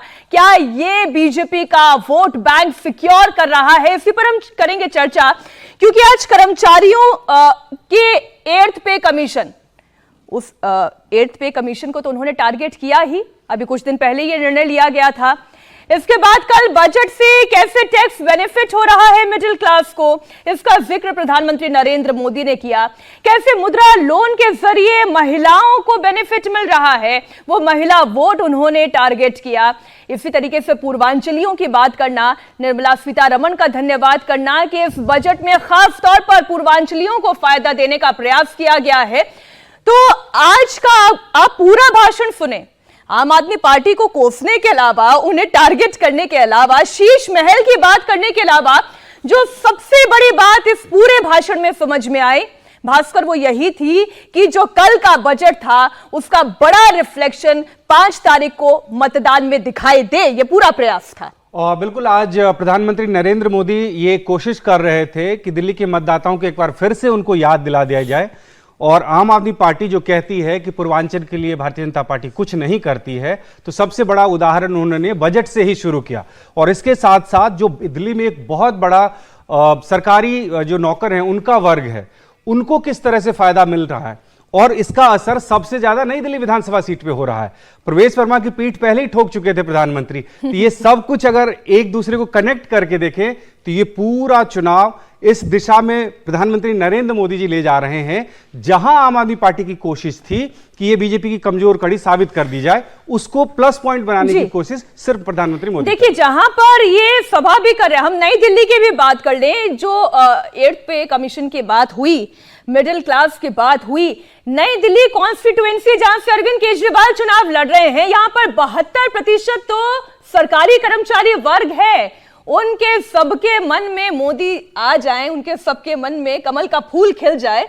आज इस पूरे भाषण का सार यही समझ में आया विजय जी। बिल्कुल। और आज मतलब कल चुनाव प्रचार खत्म होगा तो प्रधानमंत्री जी की आज आखिरी रैली है एक तरह से दिल्ली में, और वो चुनाव प्रचार में उसका पूरा फायदा उठाना चाहते हैं। नई दिल्ली के तो 76% है, ओवरऑल भी दिल्ली में 46% मिडिल क्लास है, और एक बड़ा हिस्सा है सरकारी कर्मचारियों का।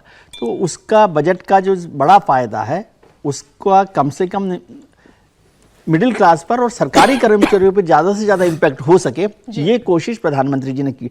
और ये उसका भी जवाब है जो अरविंद केजरीवाल साहब रोजाना कहते हैं ना कि मैंने 20,000 रुपये आपके बचा रहा हूँ, 25,000 रुपये आपके महीने के बच रहे हैं। तो उसके जवाब के तौर पर भी प्रधानमंत्री जी ने 2 बातों का जोड़ दिया, जो आप कह रहे हैं 8वें वेतन आयोग का, और बजट में जिस तरह से टैक्स का रिबेट मिली है, टैक्स की छूट मिली है 12 लाख रुपए तक, प्रधानमंत्री जी को भी समझ में आती है बात। और भारतीय जनता पार्टी की भी कोशिश है कि नई दिल्ली के चुनावों के साथ सबसे ज्यादा महत्वपूर्ण है नई दिल्ली सीट जी। आप देखिए कि वहां पर 25 कैंडिडेट बैठे हुए थे, आपने बताया अभी जी। परवेश वर्मा की पीठ थपथपाई है ना जोर से, तो वो एक मैसेज है। तो उस मैसेज को भी ध्यान में रख रहे हैं प्रधानमंत्री। और पार्टी की कोशिश है कि भारतीय जनता पार्टी इस बार दिल्ली में अरविंद केजरीवाल की पार्टी को रोक दे, सरकार बनाए, अपना जो वनवास है वो खत्म करे, लेकिन हर हालत में नई दिल्ली सीट वो जीते। ये एक तमाम तरह की कोशिश वहां पर की देखिए, जाए। आज जो उन्होंने बड़ी बातें कही हर्षवर्धन जी, सरकारी कर्मचारियों को डबल फायदा होने वाला है। अब डबल फायदे का मतलब ये कि जो बजट में मिडिल क्लास को रिबेट मिली टैक्स में 12 लाख का 2.6 लाख का टैक्स का जो फायदा उन्हें मिला है वो भी, और 8th पे कमीशन भी। किसी सरकार ने मिडिल क्लास को इतनी बड़ी राहत नहीं दी। बार बार इस बात का इस भाषण के दौरान दोहराव होना। रेहड़ी पटरी ठेला वालों को क्रेडिट कार्ड दिया गया। पूर्वांचल की नब्ज भी उन्होंने पकड़ी। उन्होंने कहा मैं खुद पूर्वांचल का सांसद हूं और पूर्वांचल का सांसद होने के नाते मैं निर्मला जी का धन्यवाद करना चाहता हूं। तो मुद्दा उन्होंने एक नहीं छोड़ा, दिल्ली का गेम चेंजर होगा। देखिए, मुझे लगता है कि प्रधानमंत्री नरेंद्र मोदी जो कोशिश कर रहे थे उसको middle class, tax payer, salaried, जो पूर्वांचल से आया हुआ वोटर है, उन सब से हटाकर एक सीधे सीधे आंकड़े की बात करें तो 38 और 54 के बीच में जो 16% है जो भाग जाता है दिल्ली विधानसभा में अरविंद जी के पास, उसको खींच के अपने पाले में ला रहे थे। तो उसके लिए क्या करना था? अरविंद केजरीवाल शीश महल में रहते हैं तो 2 BHK वालों का कहां उनको चिंता होगी, झुग्गी झोपड़ी वालों को कहां देख पाएंगे? तो अरविंद केजरीवाल के भोग विलास, यानी जो वो कोशिश कर रहे थे कि देखिए ये इस तरह की सुख सुविधा ले रहे हैं। दूसरा, सचमुच ये है कि भारत सरकार का कोई भी बजट इस तरह से इनकम टैक्स रिबेट वाला कभी रहा ही नहीं। 2.5 लाख से 7 लाख तक पहुंचे थे हम 2023 में, और अचानक 7 से 12 लाख हो गया। ये अपने आप में चमत्कारिक था। जो अरविंद केजरीवाल हमेशा माना जाता है कि वो प्रीएम्प्ट कर लेते हैं, यानी किसी भी चीज को अनुमान लगा लेते हैं। उन्होंने पहले कह दिया था 10 लाख तक कर दो। अगर 10 लाख तक होता तो अरविंद केजरीवाल कहते कि देखा हमारा दबाव काम कर गया, लेकिन उससे भी आगे चले गए। तो आपको वो बता रहे हैं कि अरविंद केजरीवाल अपने वादों पर पूरी तरह से सफल नहीं रहे, असफल रहे। हमने जो जो आपसे कहा वो करके दिखाया। तो वो जो आप ऊपर वाली दिल्ली और नीचे वाली दिल्ली में मोदी केजरीवाल करते हो, इस बार बंद कर दो। जो जो उनको करना था वो काम कर नहीं पाए, और जाते जाते केजरीवाल जी का दबाव यहां दिखा। 2500 वाला वादा फिर दोहरा के गए, जो बार बार कह रहे हैं ना भाजपा कह रही, तो वो वादा भी दोहरा के गए। और मैं इन सब पे एक मानता हूं, यमुना रिवर फ्रंट जिस तरह से नरेंद्र मोदी कह रहे हैं वो लोगों को यकीन आएगा, क्योंकि साबरमती रिवर फ्रंट इन्होंने बनाकर दिखाया हुआ है। देखिए समीर जी, अब किसे याद रहेगा कि कौन 2500 दे रहा है, किसे याद रहेगा कौन 2100 दे रहा है, कौन ये याद रखेगा 25,000 रुपए जो है वो आपकी बचत हो रही है। 12 लाख की अगर रेवड़ी मिल जाए तो बिल्कुल। देखिए, प्रधानमंत्री मोदी ने जिस बात का जिक्र किया और बजट का जिस तरीके से उन्होंने विश्लेषण किया पूरे अपनी रैली के अंदर, जनता को बहुत अच्छे से बता दें कि किस तरीके से केंद्र सरकार का जो बजट आया है उनके फेवर में आया है। 8वें वेतन आयोग का उन्होंने जिक्र करा, उन्होंने पूर्वांचलियों का जिक्र करा, सब वर्ग का जिक्र किया। प्रधानमंत्री मोदी ने बताया है कि हर वर्ग के लिए बजट के अंदर ध्यान रखा गया है। और प्रधानमंत्री मोदी इस बार ये संदेश देने की कोशिश कर रहे हैं जनता को कि जो 15% वोट बैंक का फर्क है भारतीय जनता पार्टी और आम आदमी पार्टी में, जो लोकसभा चुनाव में भारतीय जनता पार्टी को मिलता है और विधानसभा चुनाव में जो केजरीवाल वो करता है, प्रधानमंत्री मोदी उस 15% पर ध्यान दे रहे हैं कि वो लौटकर भारतीय जनता पार्टी के पास आ जाए।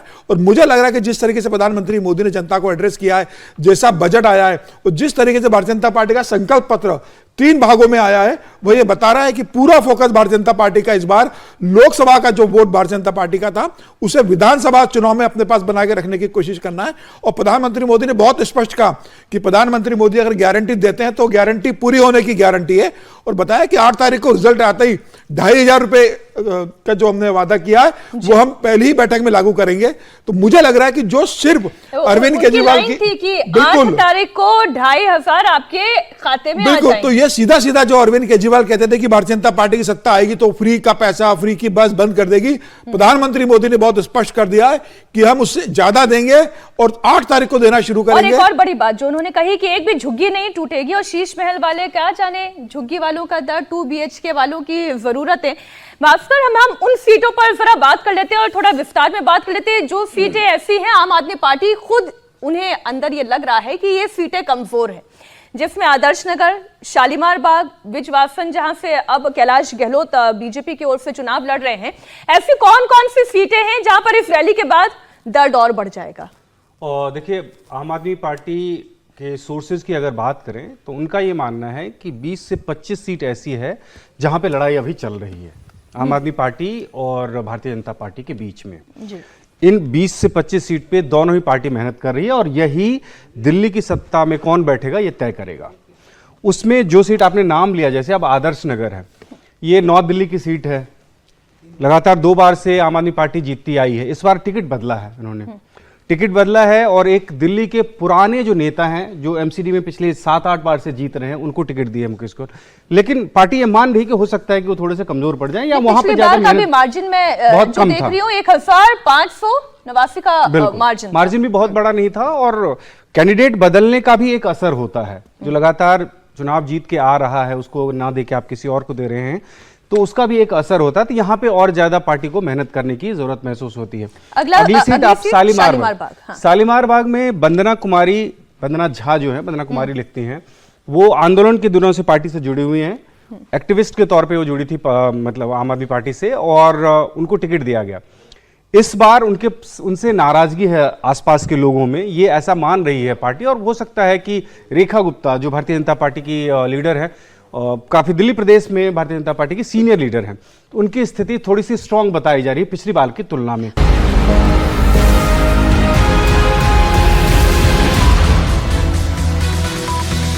Welcome back. कहानी कुर्सी की देख रहे हैं आप और आप जैसा कि देख सकते हैं समय थोड़ा बढ़ा दिया गया है और कारण इसके पीछे सीधा सीधा यही है, प्रधानमंत्री नरेंद्र मोदी की एक रैली। किस तरीके से ये बजट वाला भाषण, दिल्ली चुनाव वाला भाषण, ये आम आदमी पार्टी की टेंशन बढ़ा रहा है क्योंकि केवल एक बजट से, और केवल नहीं कहना चाहिए बल्कि एक बजट में ही इतनी सारी बातें थी। इस बजट की वजह से दिल्ली की हर आबादी, हर सेगमेंट तक भारतीय जनता पार्टी अपनी पहुंच बनाना चाहती है और इसीलिए एक एक पहलू पर उन्होंने गौर किया, चाहे वो महिला हो, रेहड़ी पटरी वाले हो, मिडिल क्लास हो, व्यापारी वर्ग ही क्यों ना हो, सबका जिक्र था क्योंकि व्यापारियों को भी टैक्स रिबेट जो मिली है वो भी गेम चेंजर हो सकता है। हम उन सीटों की बात कर रहे थे, भास्कर जानकारी दे रहे थे, वो सीटें ऐसी है जहां पर इस वक्त आम आदमी पार्टी थोड़ी कच्ची और बीजेपी थोड़ी पकी हुई नजर आ रही है। 2 सीटों पर हमने बात की, आदर्श नगर, शालीमार बाग, इसके अलावा बिजवासन, कस्तूरबा नगर, छतरपुर, इन 3 सीटों की बात हो जाए पहले। देखिए, बिजवासन वाली सीट की केमिस्ट्री इस बार कुछ अलग है जी। आम आदमी पार्टी सरकार में जो मंत्री थे कैलाश गहलोत, वो वहां से चुनाव लड़ रहे हैं भारतीय जनता पार्टी की टिकट पे, लेकिन उनके साथ एक दिक्कत ये हो रही है कि वहां से भारतीय जनता पार्टी के सत्यप्रकाश राणा जो पहले विधायक रह चुके हैं वो और जयवीर राणा जो काउंसलर थे, ये दोनों, ऐसा माना जा रहा है, आम आदमी पार्टी का क्लेम है कि उनकी जो टीम है ना वो आम आदमी पार्टी के लिए काम कर रही है। स्थिति भारतीय जनता पार्टी के अनुकूल वहां पे लग रही है, लेकिन इन दोनों की टीम अगर आम आदमी पार्टी के साथ काम करेगी तो आम आदमी पार्टी पिछली बार का मार्जिन 753 था। इसमें देवेंद्र सहरावत भी एक फैक्टर होंगे, जो कांग्रेस से लड़ रहे हो, पहले आम आदमी पार्टी के एमएलए थे, वहां से बीजेपी में गए, उनका भी एक अपना जाट वोट। देखिए, देवेंद्र सहरावत जो फैक्टर हो सकते हैं वो पूरी दिल्ली वाली फैक्टर है। कांग्रेस कितना इफेक्टिव होगा, वो जितना होगा पूरी दिल्ली में होगा, वो आदमी सेंट्रिक वोट वहां पे नहीं होगा, जितना वोट काटेगा पूरी दिल्ली में काटेगा। हाँ, वो आप उस हिसाब से देख लें। कस्तूरबा नगर, कस्तूरबा नगर बड़ा इंटरेस्टिंग है। यहाँ से मदन लाल की टिकट काट के आम आदमी पार्टी ने रमेश पहलवान को टिकट दिया और इस सीट से नीरज बसोया जो कि पहले कांग्रेस में थे, इस बार भारतीय जनता पार्टी की टिकट पे चुनाव लड़ रहे हैं। यहाँ पे अभिषेक दत्त जो कांग्रेस के कैंडिडेट है बहुत मजबूती से चुनाव लड़ रहे हैं, तो भारतीय जनता पार्टी को यह लग रहा है कि यहाँ पे जीत इस बार आसानी से उनको मिल जाएगी। भारतीय जनता पार्टी इसलिए मान रही है, लेकिन कांग्रेस को अभी भी उम्मीद है कि अभिषेक दत्त मेहनत करे तो शायद वो भी सफल हो जाए। जिन सीटों पर आपको ऐसा लगता है आप लोग कुछ ऐड करना चाहते हैं, आप ऐड करते चलें। छतरपुर की एक बार बात कर लेते हैं, करतार सिंह तंवर यहां से चुनाव लड़ रहे हैं। बिल्कुल, करतार सिंह तंवर पहले आम आदमी पार्टी की टिकट से यहां से जीत के आए, फिर उसके बाद वो भारतीय जनता पार्टी में चले गए और इसी सीट के लिए भारतीय जनता पार्टी के बहुत पुराने नेता, कह सकते हैं दिल्ली में जो 1993 में पहली बार विधायक बने थे, ब्रह्म सिंह तंवर, उनको आम आदमी पार्टी अपने पाले में ले आई और ये दोनों लगभग एक ही गांव के, एक ही आसपास के रहने वाले हैं। दोनों के पास में मनी पावर, मसल पावर सब कुछ है। ये बड़ा इंटरेस्टिंग है, इस बार कहा नहीं जा सकता कि किसको बहुत ज्यादा फायदा मिल रहा है। लेकिन अगर पिछली बार का मार्जिन देखें 3720 वोट के मार्जिन से जीत हुई थी, तो इस बार पासा पलट सकता है, बीजेपी के पास ये सीट आ सकती है, ऐसा हाँ, बीजेपी ऐसा क्लेम कर रही है, लेकिन मतलब क्या हो सकता है, बहुत क्लियर इंडिकेशन अभी इस सीट पे नहीं मिल पा रहा। पटपड़गंज की बात कर लेते हैं, जहां से पहले मनीष सिसोदिया जीते थे विजय जी, लेकिन इस बार तो मनीष सिसोदिया खुद जंगपुरा चले गए। यहाँ की क्या स्थिति है, जल्दी से देखिए, पटपड़गंज की सीट पिछले 2020 से ही आम आदमी पार्टी के लिए थोड़ी कमजोर हो गई थी। मनीष सिसोदिया जब शिफ्ट हो गए, अवध ओझा को टिकट मिले यहाँ पे, तो ये माना जा रहा है कि रवि नेगी के लिए सीट आसान हो गया है। रवि नेगी पिछले बार विधानसभा चुनाव लड़े थे और 3207 वोट से वो हार गए थे और इतनी वोट से जीत मिली थी मनीष सिसोदिया को। और आखिरी के 2 राउंड में मनीष सिसोदिया को जीत हासिल हुई थी और तब तक सांसें अटकी हुई थी पार्टी की। इस बार अवध ओझा के पास में चुनाव लड़ने का अनुभव नहीं है, उनके पास वो टीम नहीं है, तो हो सकता है कि उनको नुकसान हो जाए यहाँ पे, ये जानते हुए कि पहाड़ी और बिहारी वोटों का जो कॉम्बिनेशन है इस सीट पे वो भारतीय जनता पार्टी को सूट करता है। और रवि नेगी काउंसलर भी है वहां पे और लगातार वो पिछले 5 साल से इलाके में मेहनत कर रहे हैं और दिख भी रहे, बहुत ज्यादा कंट्रोवर्शियल भी है। अवध ओझा आम पर, हाँ। आदमी पार्टी की कमजोरी का एक बड़ा उदाहरण आपको बताता हूं। चलो यहां तक तो समझ में आता है कि अखिलेश यादव और इकरा हसन मुसलमानों के बीच में जाएं। संजय सिंह उत्तराखंड क्रांति दल के नेताओं के साथ प्रेस कॉन्फ्रेंस करते हैं और कहते हैं देखिए ये पहाड़ वाली पार्टी आ गई है, पहाड़ी हमको वोट देगा। उत्तराखंड क्रांति दल की उत्तराखंड में ही सीटें नहीं मिलती हैं, उनके प्रदेश अध्यक्ष कोई जानता नहीं है। अगर यहां तक पहुंच गई आम आदमी पार्टी तो मैं बिना किसी संकोच के कह सकता हूं पटपड़गंज रवि नेगी बड़े मजे से जीत रहे हैं। अवध ओझा कहां जाएंगे ये देखने वाली बात अच्छा, ये दिलचस्प है ना कि ये पटपड़गंज में तो मुझे लगता नहीं है कि आम आदमी पार्टी कोई जो पहला परफॉर्मेंस है ना उससे खराब ही परफॉर्मेंस करेगी। अवध ओझा वहां पर नहीं है और पहाड़ियों का जो उत्तराखंडी खास तौर से है ना, उत्तराखंडियों ने वहां पर मनीष जी के खिलाफ वोट किया था पिछले चुनाव में। क्या सुइटेबिलिटी है कि कभी उत्तराखंडी हो जाते हैं, कभी पूर्वांचली हो जाते हैं, जब जैसी हवा बहे वैसी हो जाते हैं जी। राजनीति पानी की तरह से पटपड़गंज सीट के लिए तो मतलब ये कहूंगा कि उस सीट को तो मुझे लगता है मनीष सिसोदिया ने उस सीट को खराब कर दिया।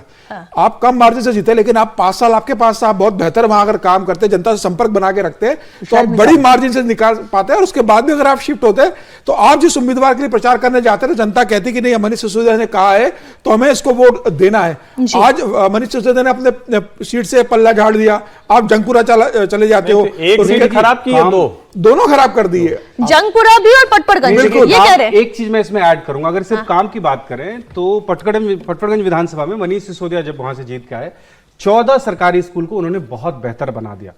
शिक्षा मंत्री रहे, वो उस हिसाब का काम भी हुआ, लेकिन वहां पे कास्ट कॉम्बिनेशन और जो जनसंपर्क नहीं रहा उनका। उप मुख्यमंत्री बन गया तो जनता से टच कट गया। जैसे मुख्यमंत्री सरकार अगर जेल में डलवा देगी, ईडी जेल में डाल देगी तो काम कैसे करें? नहीं, ऐसा नहीं, 1 साल भी नहीं है ना, 4 साल विधायक हो, आप सांसद हो तो आपको अपने क्षेत्र की जनता से जुड़ना चाहिए, आपकी टीम रहती है ना। और मैं मनीष सिसोदिया अरविंद केजरीवाल की समस्या ये रही कि वो अपनी टीम से बहुत जुड़ के नहीं रहे। अब उप मुख्यमंत्री बन गए, उन्हें लगा कि भाई अब जनता तो हमें जिताएगी। तो मुझे लग रहा है कि पटपड़गंज की जो नाराजगी मनीष सिसोदिया को लग गया था कि अब मेरे लिए बहुत मुश्किल है, तो उन्होंने शिफ्ट बदल दी है।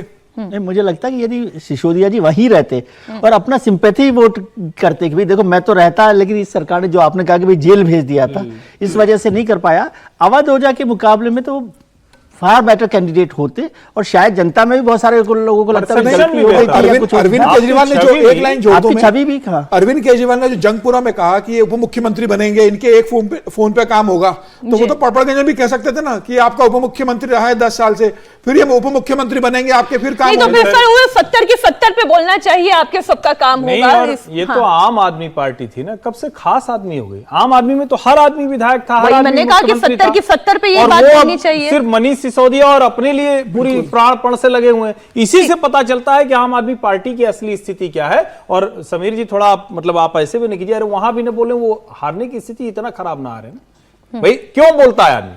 अगर किसी जगह पर जाकर कहना पड़ जाए मुख्यमंत्री को कि ये हमारे सेनापति हैं, छोटे भाई की तरह हैं, मैं इनको उप मुख्यमंत्री, एक फोन से काम होगा। अरे भाई एक फोन से दूसरों को काम क्यों नहीं? यही अरविंद केजरीवाल कहते थे ना, रिकॉर्ड करो वीडियो, मेरे पास ले आओ, मैं कार्रवाई करूं। सारे भाषण बदल गए 10 सालों में। देखिए हर्षवर्धन जी, जहां तक मैं जानता हूं जंगपुरा की सीट जो मनीष सिसोदिया के लिए दी गई है, उसका कॉम्बिनेशन अगर देखें ना, वोटर्स का कॉम्बिनेशन, तो उस लिहाज से इतना आसान नहीं है। स्ट्रांग है आम आदमी पार्टी, इतना आसान नहीं है कि मनीष सिसोदिया को बहुत आसानी से वहां पे हरा दिया जाए। यहां तक कि आप ये सोचिए कि जंगपुरा विधानसभा का एक वार्ड जो है वो दरियागंज का भी पड़ता है, मुस्लिम वाला, निजामुद्दीन का पूरा बेल्ट जो है वो एक एरिया जो ऐसा माना जा रहा है कि वो आउटराइटली बीजेपी के सपोर्ट में है, वो लाजपत नगर का 1-2 वाला जो हिस्सा है, ये हिस्सा जो है, और इसके साथ साथ झुग्गी झोपड़ी का जो वोट है जो ट्रेडिशनली आम आदमी पार्टी के साथ रहता है, ऐसा माना जा रहा है कि मारवा पहले से भी वहां पे जीत के आए। अच्छा, आपने झुग्गी बोला, मैं इसलिए ये बात कहीं मिस ना हो जाए। कह रहे हैं बिल्कुल ठीक बात कर रहे हैं, मैं यही कह रहा हूं, Jangpura one of the most strongest seat है आम आदमी पार्टी की।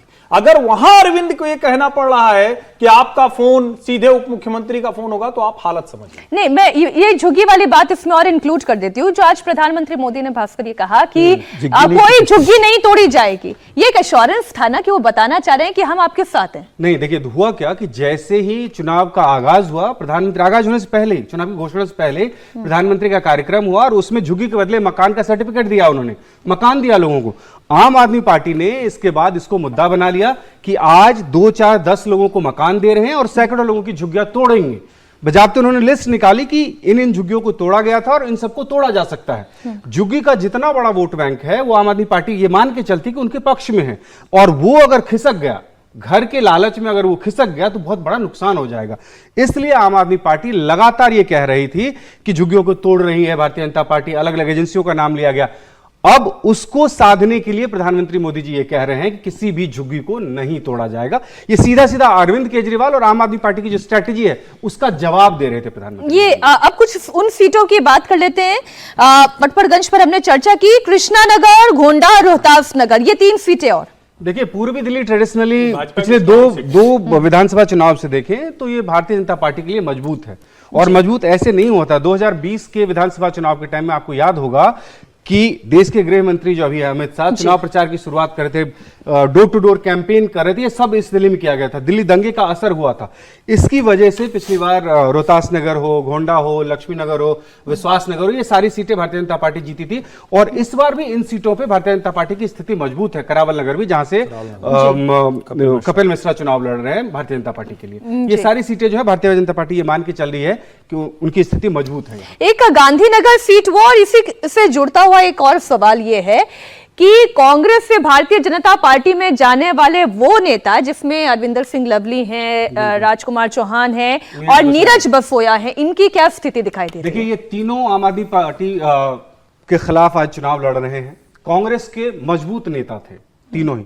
अरविंदर सिंह लवली और राजकुमार चौहान दोनों शीला दीक्षित सरकार में मंत्री थे, और अरविंदर सिंह लवली तो शीला दीक्षित के ब्लू और व्हाइट बॉय हुआ करते थे, सबसे पसंदीदा चेहरा।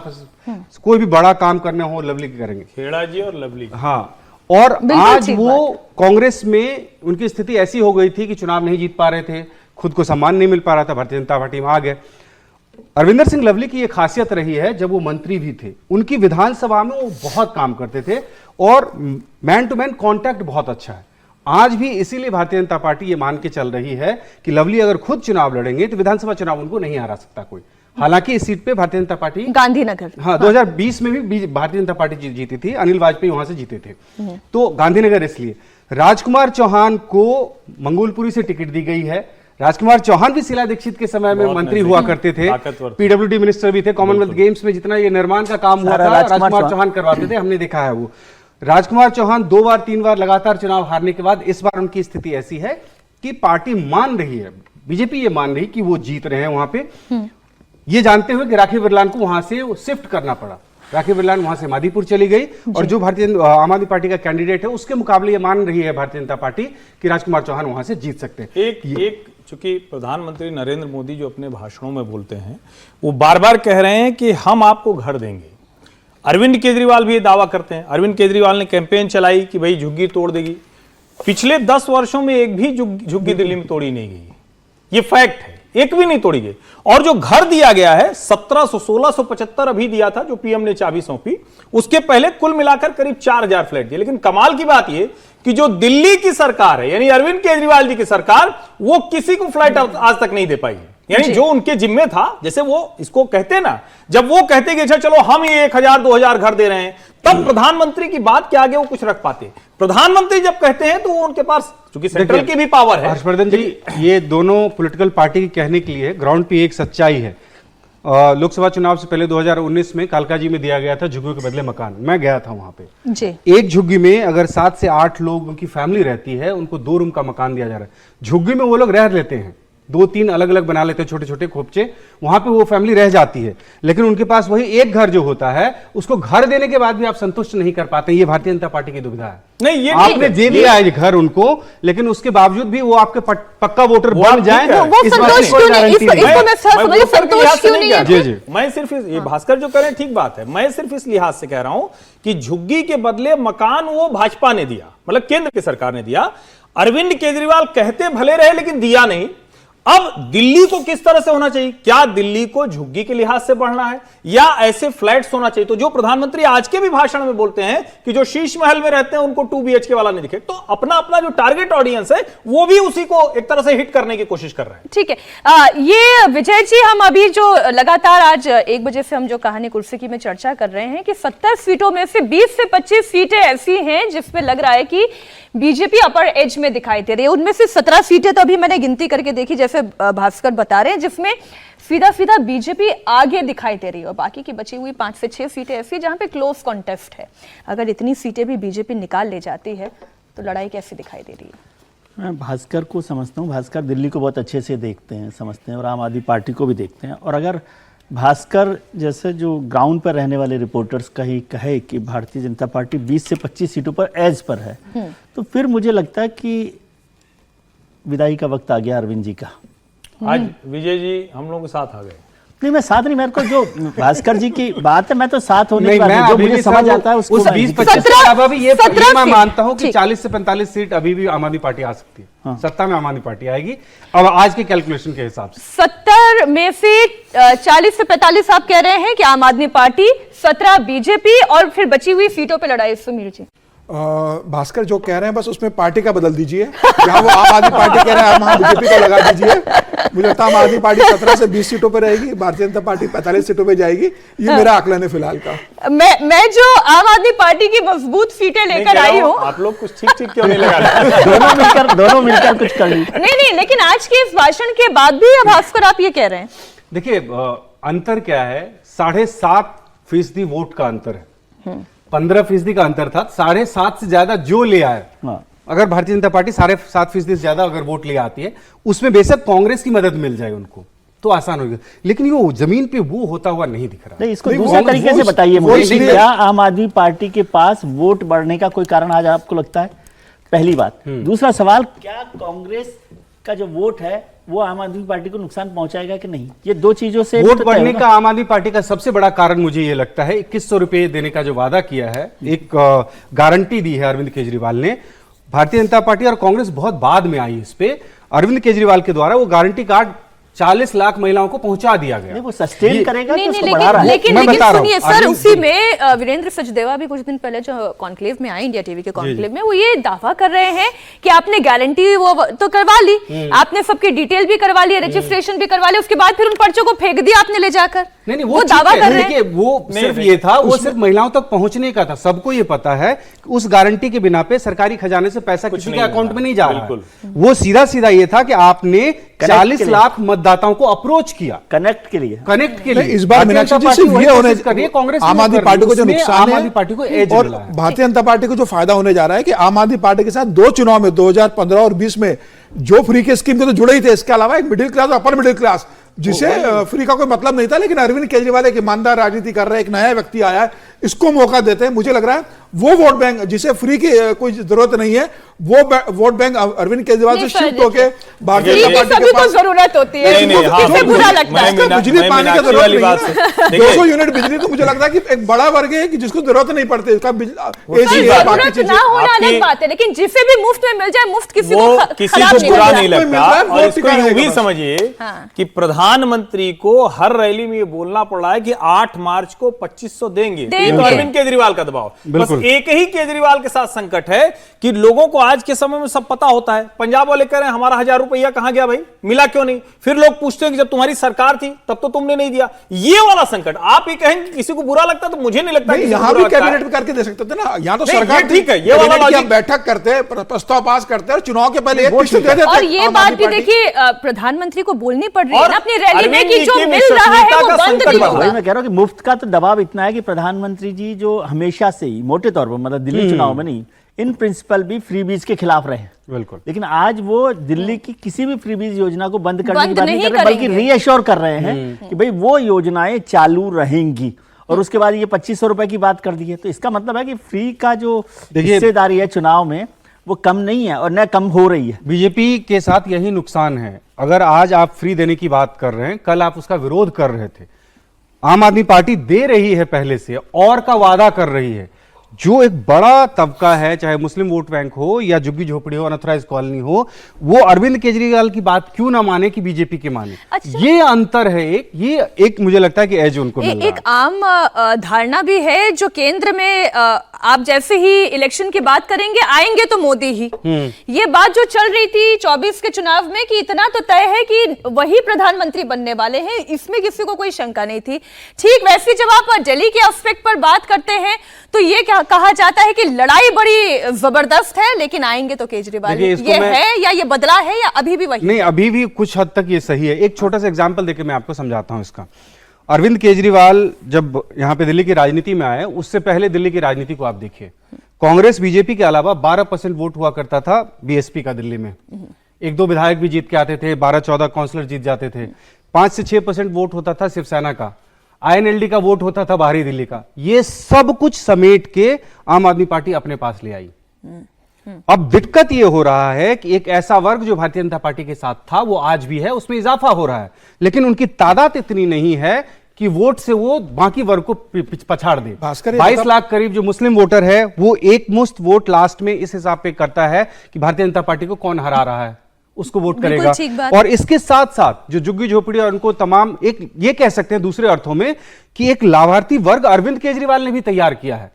जो 2019 के लोकसभा चुनाव में आप ये कहते थे कि मोदी का एक लाभार्थी वर्ग है, तो अरविंद केजरीवाल का भी एक लाभार्थी वर्ग है, और वो वर्ग अरविंद केजरीवाल को छोड़ के भारतीय जनता पार्टी को लेकिन मुझे एक बात बताएं, एक ऑटो चलाने वाला जो किसी झुग्गी में रहता है या उसके घर में आने वाला पानी जिसे मुफ्त कहा जा रहा है, अगर वो पानी ही उसे पीने लायक नहीं मिल रहा है तो ऐसी मुफ्त की योजना का फायदा क्या? नहीं, ये लॉजिक भास्कर नहीं ये चल बात रहा बता ना। पाएंगे, प्रश्न भास्कर से भी है कि दिल्ली के अंदर क्या ये सेंटिमेंट है क्या कि भाई डबल इंजन की सरकार, जो झगड़ा दिल्ली में एलजी और आम आदमी पार्टी का चलता है, तो जनता में ये सेंटिमेंट हो कि भाई जिसकी केंद्र में सरकार है उसी को दिल्ली में सरकार देते हैं। तो जो बार बार केजरीवाल कहते हैं कि केंद्र काम नहीं करने दे रहा है, तो क्या उसका असर जमीनी स्तर पर है कि इस बार डबल इंजन की सरकार दिल्ली में हो? देखिए सर, ये सेंटिमेंट है, लेकिन ये सेंटिमेंट जब हमें दिखता है सोशल मीडिया में या बाकी मीडिया में, वो वोट बैंक जो है वो बहुत छोटा है, उसका असर नहीं होता है।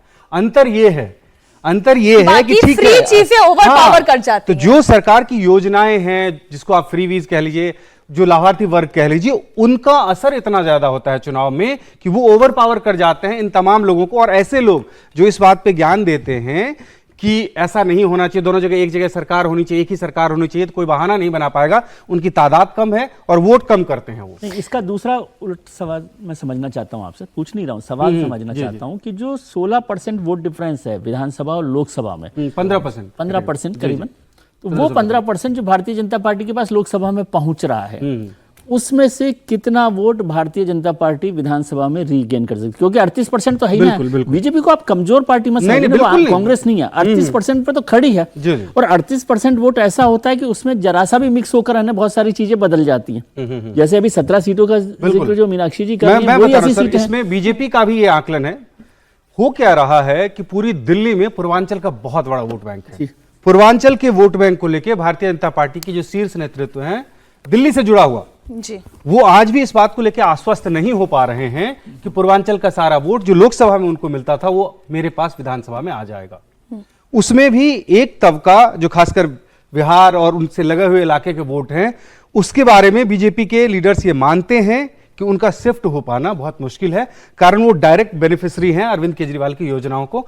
तो उनको उसका एक एग्जाम्पल है, अब बुराड़ी विधानसभा देखिए, भारतीय जनता पार्टी तो सबसे मजबूत सीट है बिल्कुल पार्टी की, और भारतीय जनता पार्टी ये मानती है ना उस सीट पर हम कभी नहीं जीत सकते। 88,158 वोट से पिछली बार चुनाव जीता था भारतीय जनता पार्टी। और वहां पे देखिए पूर्वांचल के मतदाताओं की तादाद कितनी है। अगर यही बात है कि सारे पूर्वांचल वाले शिफ्ट हो रहे हैं तो बुराड़ी में भारतीय जनता पार्टी अपना कैंडिडेट दे पाती है। भारतीय जनता पार्टी को सिर्फ इनकम टैक्स ऐलान से मत देखिए। बजट आया, बजट के बाद सबसे बड़ी आलोचना कांग्रेस और सारे विपक्षी दलों के साथ साथ यहां तक कि जो बड़े बड़े पत्रकार लोग हैं उन्होंने भी कहा कि अरे बिहार का बजट था कि किसका बजट था। तो आपको सिर्फ इतना भर लग रहा है, जैसे समीर जी ने कहा कि मुझे बिहार तक दिख रहा है, अब मेरा चश्मा थोड़ा सा दिल्ली तक दिख रहा था, मुझे दिल्ली में बिहार दिख रहा है।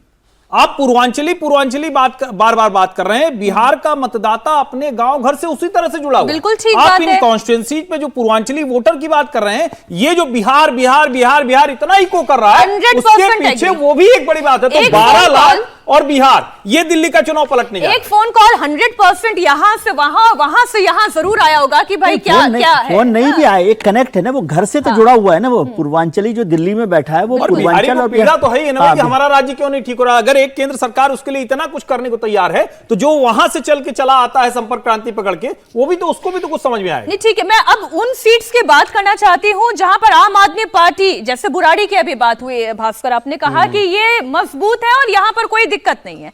सीमापुरी हो गई, ओखला हो गई, सुल्तानपुर माजरा, यहां से क्या देखिए, रिपोर्ट आ रही है? सीमापुरी अरविंद केजरीवाल के आंदोलन की भूमि है, वहीं से वो आंदोलन की शुरुआत करते थे। और वहां पे वीर सिंह ढेगान कांग्रेस के विधायक हुआ करते थे, उन्हीं के खिलाफ आंदोलन करते थे अरविंद केजरीवाल। इस बार उसी वीर सिंह ढेगान को टिकट दिया है अरविंद केजरीवाल ने। तो कांग्रेस और आपका वहां बेस जो है वो दोनों मिल जाएगा, इस सीट पे कोई दिक्कत नहीं है आम आदमी पार्टी को। नहीं, लेकिन ओखला, ओखला ओखला, ओखला, बात की, बड़ी ओखला, रोचक सीट जी है। ओखला की बात करता हूं। ओखला में 5 वार्ड है। पिछली विधानसभा में अमानतुल्लाह खान 70,000 वोट से ज्यादा वोट से जीत के आए थे। 71,827 70,000 से ज्यादा वोट से जीत के आए थे वो। और ये पता आम आदमी पार्टी को भी है कि इस बार अमानत के प्रति नाराजगी है, विधानसभा में लोग नाराज हैं।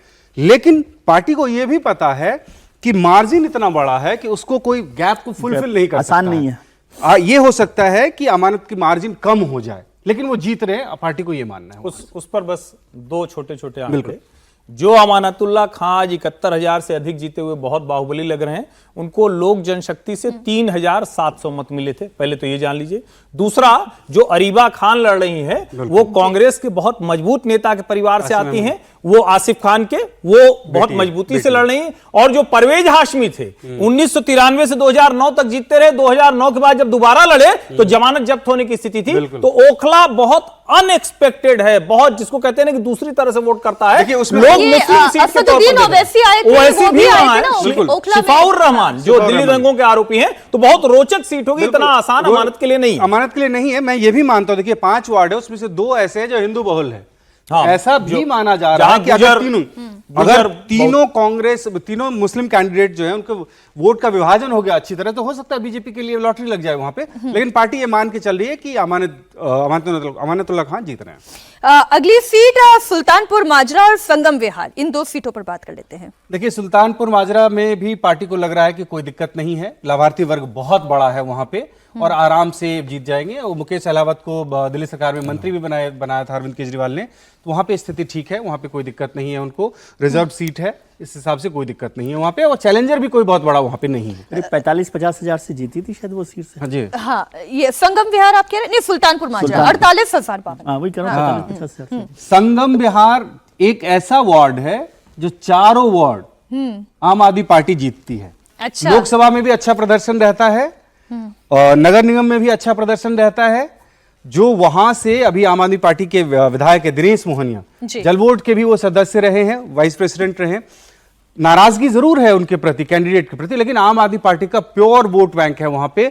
आम आदमी पार्टी बहुत ही आश्वस्त है इस सीट के लिए, इसमें कुछ हो नहीं सकता है। विकासपुरी और देवली की भी बात कर लेते हैं। यहाँ पर भी जो मार्जिन है, विकासपुरी में 42,000 का रहा और देवली में 40,000 का। विकासपुरी इस बार फिर महेंद्र गोयल जो है वहां पे आराम से जीत जाएंगे, कोई दिक्कत नहीं है। पश्चिमी दिल्ली की अगर बात करें तो सबसे अच्छी सीट में से विकासपुरी और उसके बाद महेंद्र यादव, हाँ। तो ये जीत रहे हैं। उसके अलावा आपने जो बात की देवली की, देवली से प्रकाश जारवाल की टिकट काट दिया आम आदमी पार्टी ने और वहां पे अपने एक सिटिंग काउंसलर को टिकट दी है। उस सीट से ऐसा लग रहा था कि वहां पे फाइट हो सकती है, लेकिन भारतीय जनता पार्टी ने वो सीट एलजेपी को दे दी थी। तो इस हिसाब से मान रही है आम आदमी पार्टी कि आसानी से वहां पे जीत हासिल हो जाएगी। अब एक बार फिर से मैं जरा ओवरऑल पिक्चर ले लेती हूँ। हर्षवर्धन जी, ओवरऑल पिक्चर क्या दिखाई दे रही है? देखिए, मुझे तो बिना किसी संकोच के दिख रहा है कि भारतीय जनता पार्टी सरकार बनाने की स्थिति में है। और कई बार हम लोग जब, और मैं दिल्ली को लेकर हमेशा कहता हूं कि दिल्ली को समझना देश के दूसरे राज्यों से एकदम अलग है। वो उस तरह से न कास्ट कॉम्बिनेशन जाता है, न उस तरह से दूसरी चीजें जाती हैं। यहां जब आता है तो पूरा पूर्वांचल हो जाता है, पूरा पंजाबी हो जाता है, पूरा सिंधी हो जाता है, पूरा बनिया हो जाता है, पूरा गुजर हो जाता है, पूरा जाट हो जाता है। तो आप समझ नहीं सकते कि किस वाले सेगमेंट को करें। अब सवाल ये कि पूरा बनिया हो जाता है ये भी सेगमेंट बात करना जरूरी है। लेकिन मेरा यह मानना है कि अरविंद केजरीवाल की साख इतनी नीचे चली गई है। असली संकट ये नहीं है कौन कितना क्या करेगा, कौन आरोप प्रत्यारोप। जब किसी व्यक्ति की साख टूटती है तो कहां जाके रुकेगा नहीं। और मुझे यह लगता है कि इस बार ये जो सारा प्रकरण हुआ है और जिस तरह से अरविंद केजरीवाल ने कहा कि हाँ यमुना नहीं कर पाए फिर करेंगे, तो लोगों को लगता है कि यार ये आदमी तो 5 साल से हर एक साल पे लेकिन बोलता सर था। इसका दूसरा पहलू ये भी तो इतनी साफ गोई से कौन बोलता है कि नहीं मैंने नहीं काम नहीं नहीं नहीं कर ना पाया? ना ना नहीं बोले ना। जब फंस गए पहले नहीं बोल रहे थे, पहले तो कह रहे थे हम आगे करेंगे। होता क्या है, साफगोई तब तक काम आती है जब तक आप कुछ करते दिख रहे हो ना। आप हवा पानी सड़क कह रहे हैं, सड़क टूटी हुई है और रोड रोलर के अरविंद केजरीवाल चलाते हैं कि आतिशी चलाती हैं। तो मुझे लगता है कि भारतीय जनता पार्टी के पक्ष में माहौल है और जो बजट है इस बजट ने इसको सील कर दिया है। मुझे कोई गुंजाइश बहुत नहीं दिखती है। सुमीर जी, वो तो मैं 45 और उधर 25। भास्कर अभी आज बहुत अच्छे से दिल्ली की सीटों का समीकरण समझाया, बहुत अच्छी राजनीति बताई, लेकिन एक जगह बस वो थोड़ा गलती कर गए। मुझे लग रहा है जहां उन्हें बीजेपी बोलना था वो आम आदमी पार्टी बोल गए। मुझे लग रहा है भारतीय जनता पार्टी पूर्ण बहुमत की सरकार बनाने जा रही है। 45 और 25 वाली जो बात है वो बस उन्होंने उलटफेर कर दिया, पार्टी का नाम बदल दिया। विजय जी, मुझे लगता है अब भी आम आदमी पार्टी एज पर है, लेकिन ये मैं क्योंकि भास्कर को इसलिए फिर से जिक्र कर रहा हूँ क्योंकि वो बहुत अच्छे से समझते हैं। और दो अभी नाव पे जितना पैर मत रखिए आप, एक बता दीजिए। नहीं, दो नाव पे पैर रखने की बात ही नहीं है। अब भी आम आदमी पार्टी एज पर है, लेकिन यदि मैं भास्कर की बात मान लूं कि 25 सीटें यदि आज वो भारतीय जनता पार्टी को समझते हैं तो फिर अरविंद जी की विदाई तय है, क्योंकि ये पूरा का पूरा चुनाव बदल जाएगा। कर लिया पूरा अच्छा, चुनाव नहीं, इसको बदल आप थोड़ा समझाइए क्यों 25 से चुनाव कैसे बदलेगा? इसलिए बदलेगा क्योंकि ये चुनाव बाइपोलर इलेक्शन है और दिल्ली का वोटर जो है कोई हंग असेंबली नहीं लेकर आ रहा, वो एक ही तरफ वोट करेगा। 25 सीटें आना, 8 से 25 पर आना, इसका मतलब पूरी तरह से भारतीय जनता पार्टी की तरफ एक हवा बन रही है। और मैं ये बताऊं, जो भास्कर बता रहे हैं वो उनकी समझ और एक्सपीरियंस है कि नंबर ऑफ वोट्स को और सीट्स को बारीकी से समझ रहे हैं। लेकिन जब वोटर वोट देता है ना, जब हवा बदलने का या मानस बनाता है ना, तो फिर वो आपकी साइकोलॉजी को नहीं देखता, वो अपने हिसाब से फिर इस तरह से घटता बढ़ता भी नहीं, तो बढ़ता चेंज हो जाता है। देखिए सर, लेकिन ये जो हवा बदलने वाली बात है, आम आदमी पार्टी के एक सीनियर नेता से मैंने ऑफ रिकॉर्ड ये बात की। मैंने उनसे पूछा कि क्या लग रहा है आपको? वो ये कह रहे हैं कि दिल्ली का मिजाज ही ये है कि जिसको एक बार जिताना शुरू करता है फिर वो लगातार, वही मैं कह रहा हूँ कम से कम 3 बार तो जिताता ही है। ऐसा है क्या रिकॉर्ड? देखिए दिल्ली का मिजाज ऐसा नहीं है, नहीं है दिल्ली का मिजाज ऐसा नहीं है। दिल्ली का मिजाज ऐसा बनाया जाता है। अरविंद केजरीवाल से पहले शीला दीक्षित भी सत्ता में थी, तो उसकी एक वजह थी। क्यों? वो मुस्लिम प्लस जो झुग्गी झोपड़ी और अनथराइज्ड कॉलोनी का वोट बैंक सब शीला दीक्षित को मिलता था तो वो जीतती थी। वही सारा वोट शिफ्ट हो गया अरविंद केजरीवाल को, तो वो जीत रहे हैं। इसलिए दिल्ली का मिजाज नहीं कह सकते, ऐसा वोट बैंक का पैटर्न। दूसरी बात मैं ये कह रहा हूँ, एक विजय सर की बात में कर रहा था सर, अगर ऐसा है कि 25 सीट मान लीजिए बीजेपी जीतती है तो एक तरफा हो जाएगा। मुझे इसमें इसलिए लगता है कि 40 से 45 भी एक तरफा है। हम अरविंद केजरीवाल को 67 सीट 62 सीट जीतते हुए देखते हैं। बात कह रहे हैं, वो कह रहे हैं कि अगर 8 to 25 है तो ये माहौल बदल गया से ज्यादा जब कोई पार्टी जा रही हो तो मतलब उसके पक्ष में है लोग जा रहे हैं। मतलब फॉर स्विंग जो है वो ज्यादा बीजेपी की तरफ है, बढ़ सकता है। चलिए, ये चर्चा है। 5 तारीख को डाले जाएंगे वोट और 8 तारीख को आएगा नतीजा और उसके वोट बाद जरूर दीजिए। वोट जरूर दीजिए। पहले से अगर किसी की स्याही लग गई है तो जाकर कंप्लेन कर दीजिए। बहुत शुक्रिया आपका हर्षवर्धन जी, विजय जी, समीर जी और भास्कर, आपका भी बड़ी अच्छी चर्चा हुई।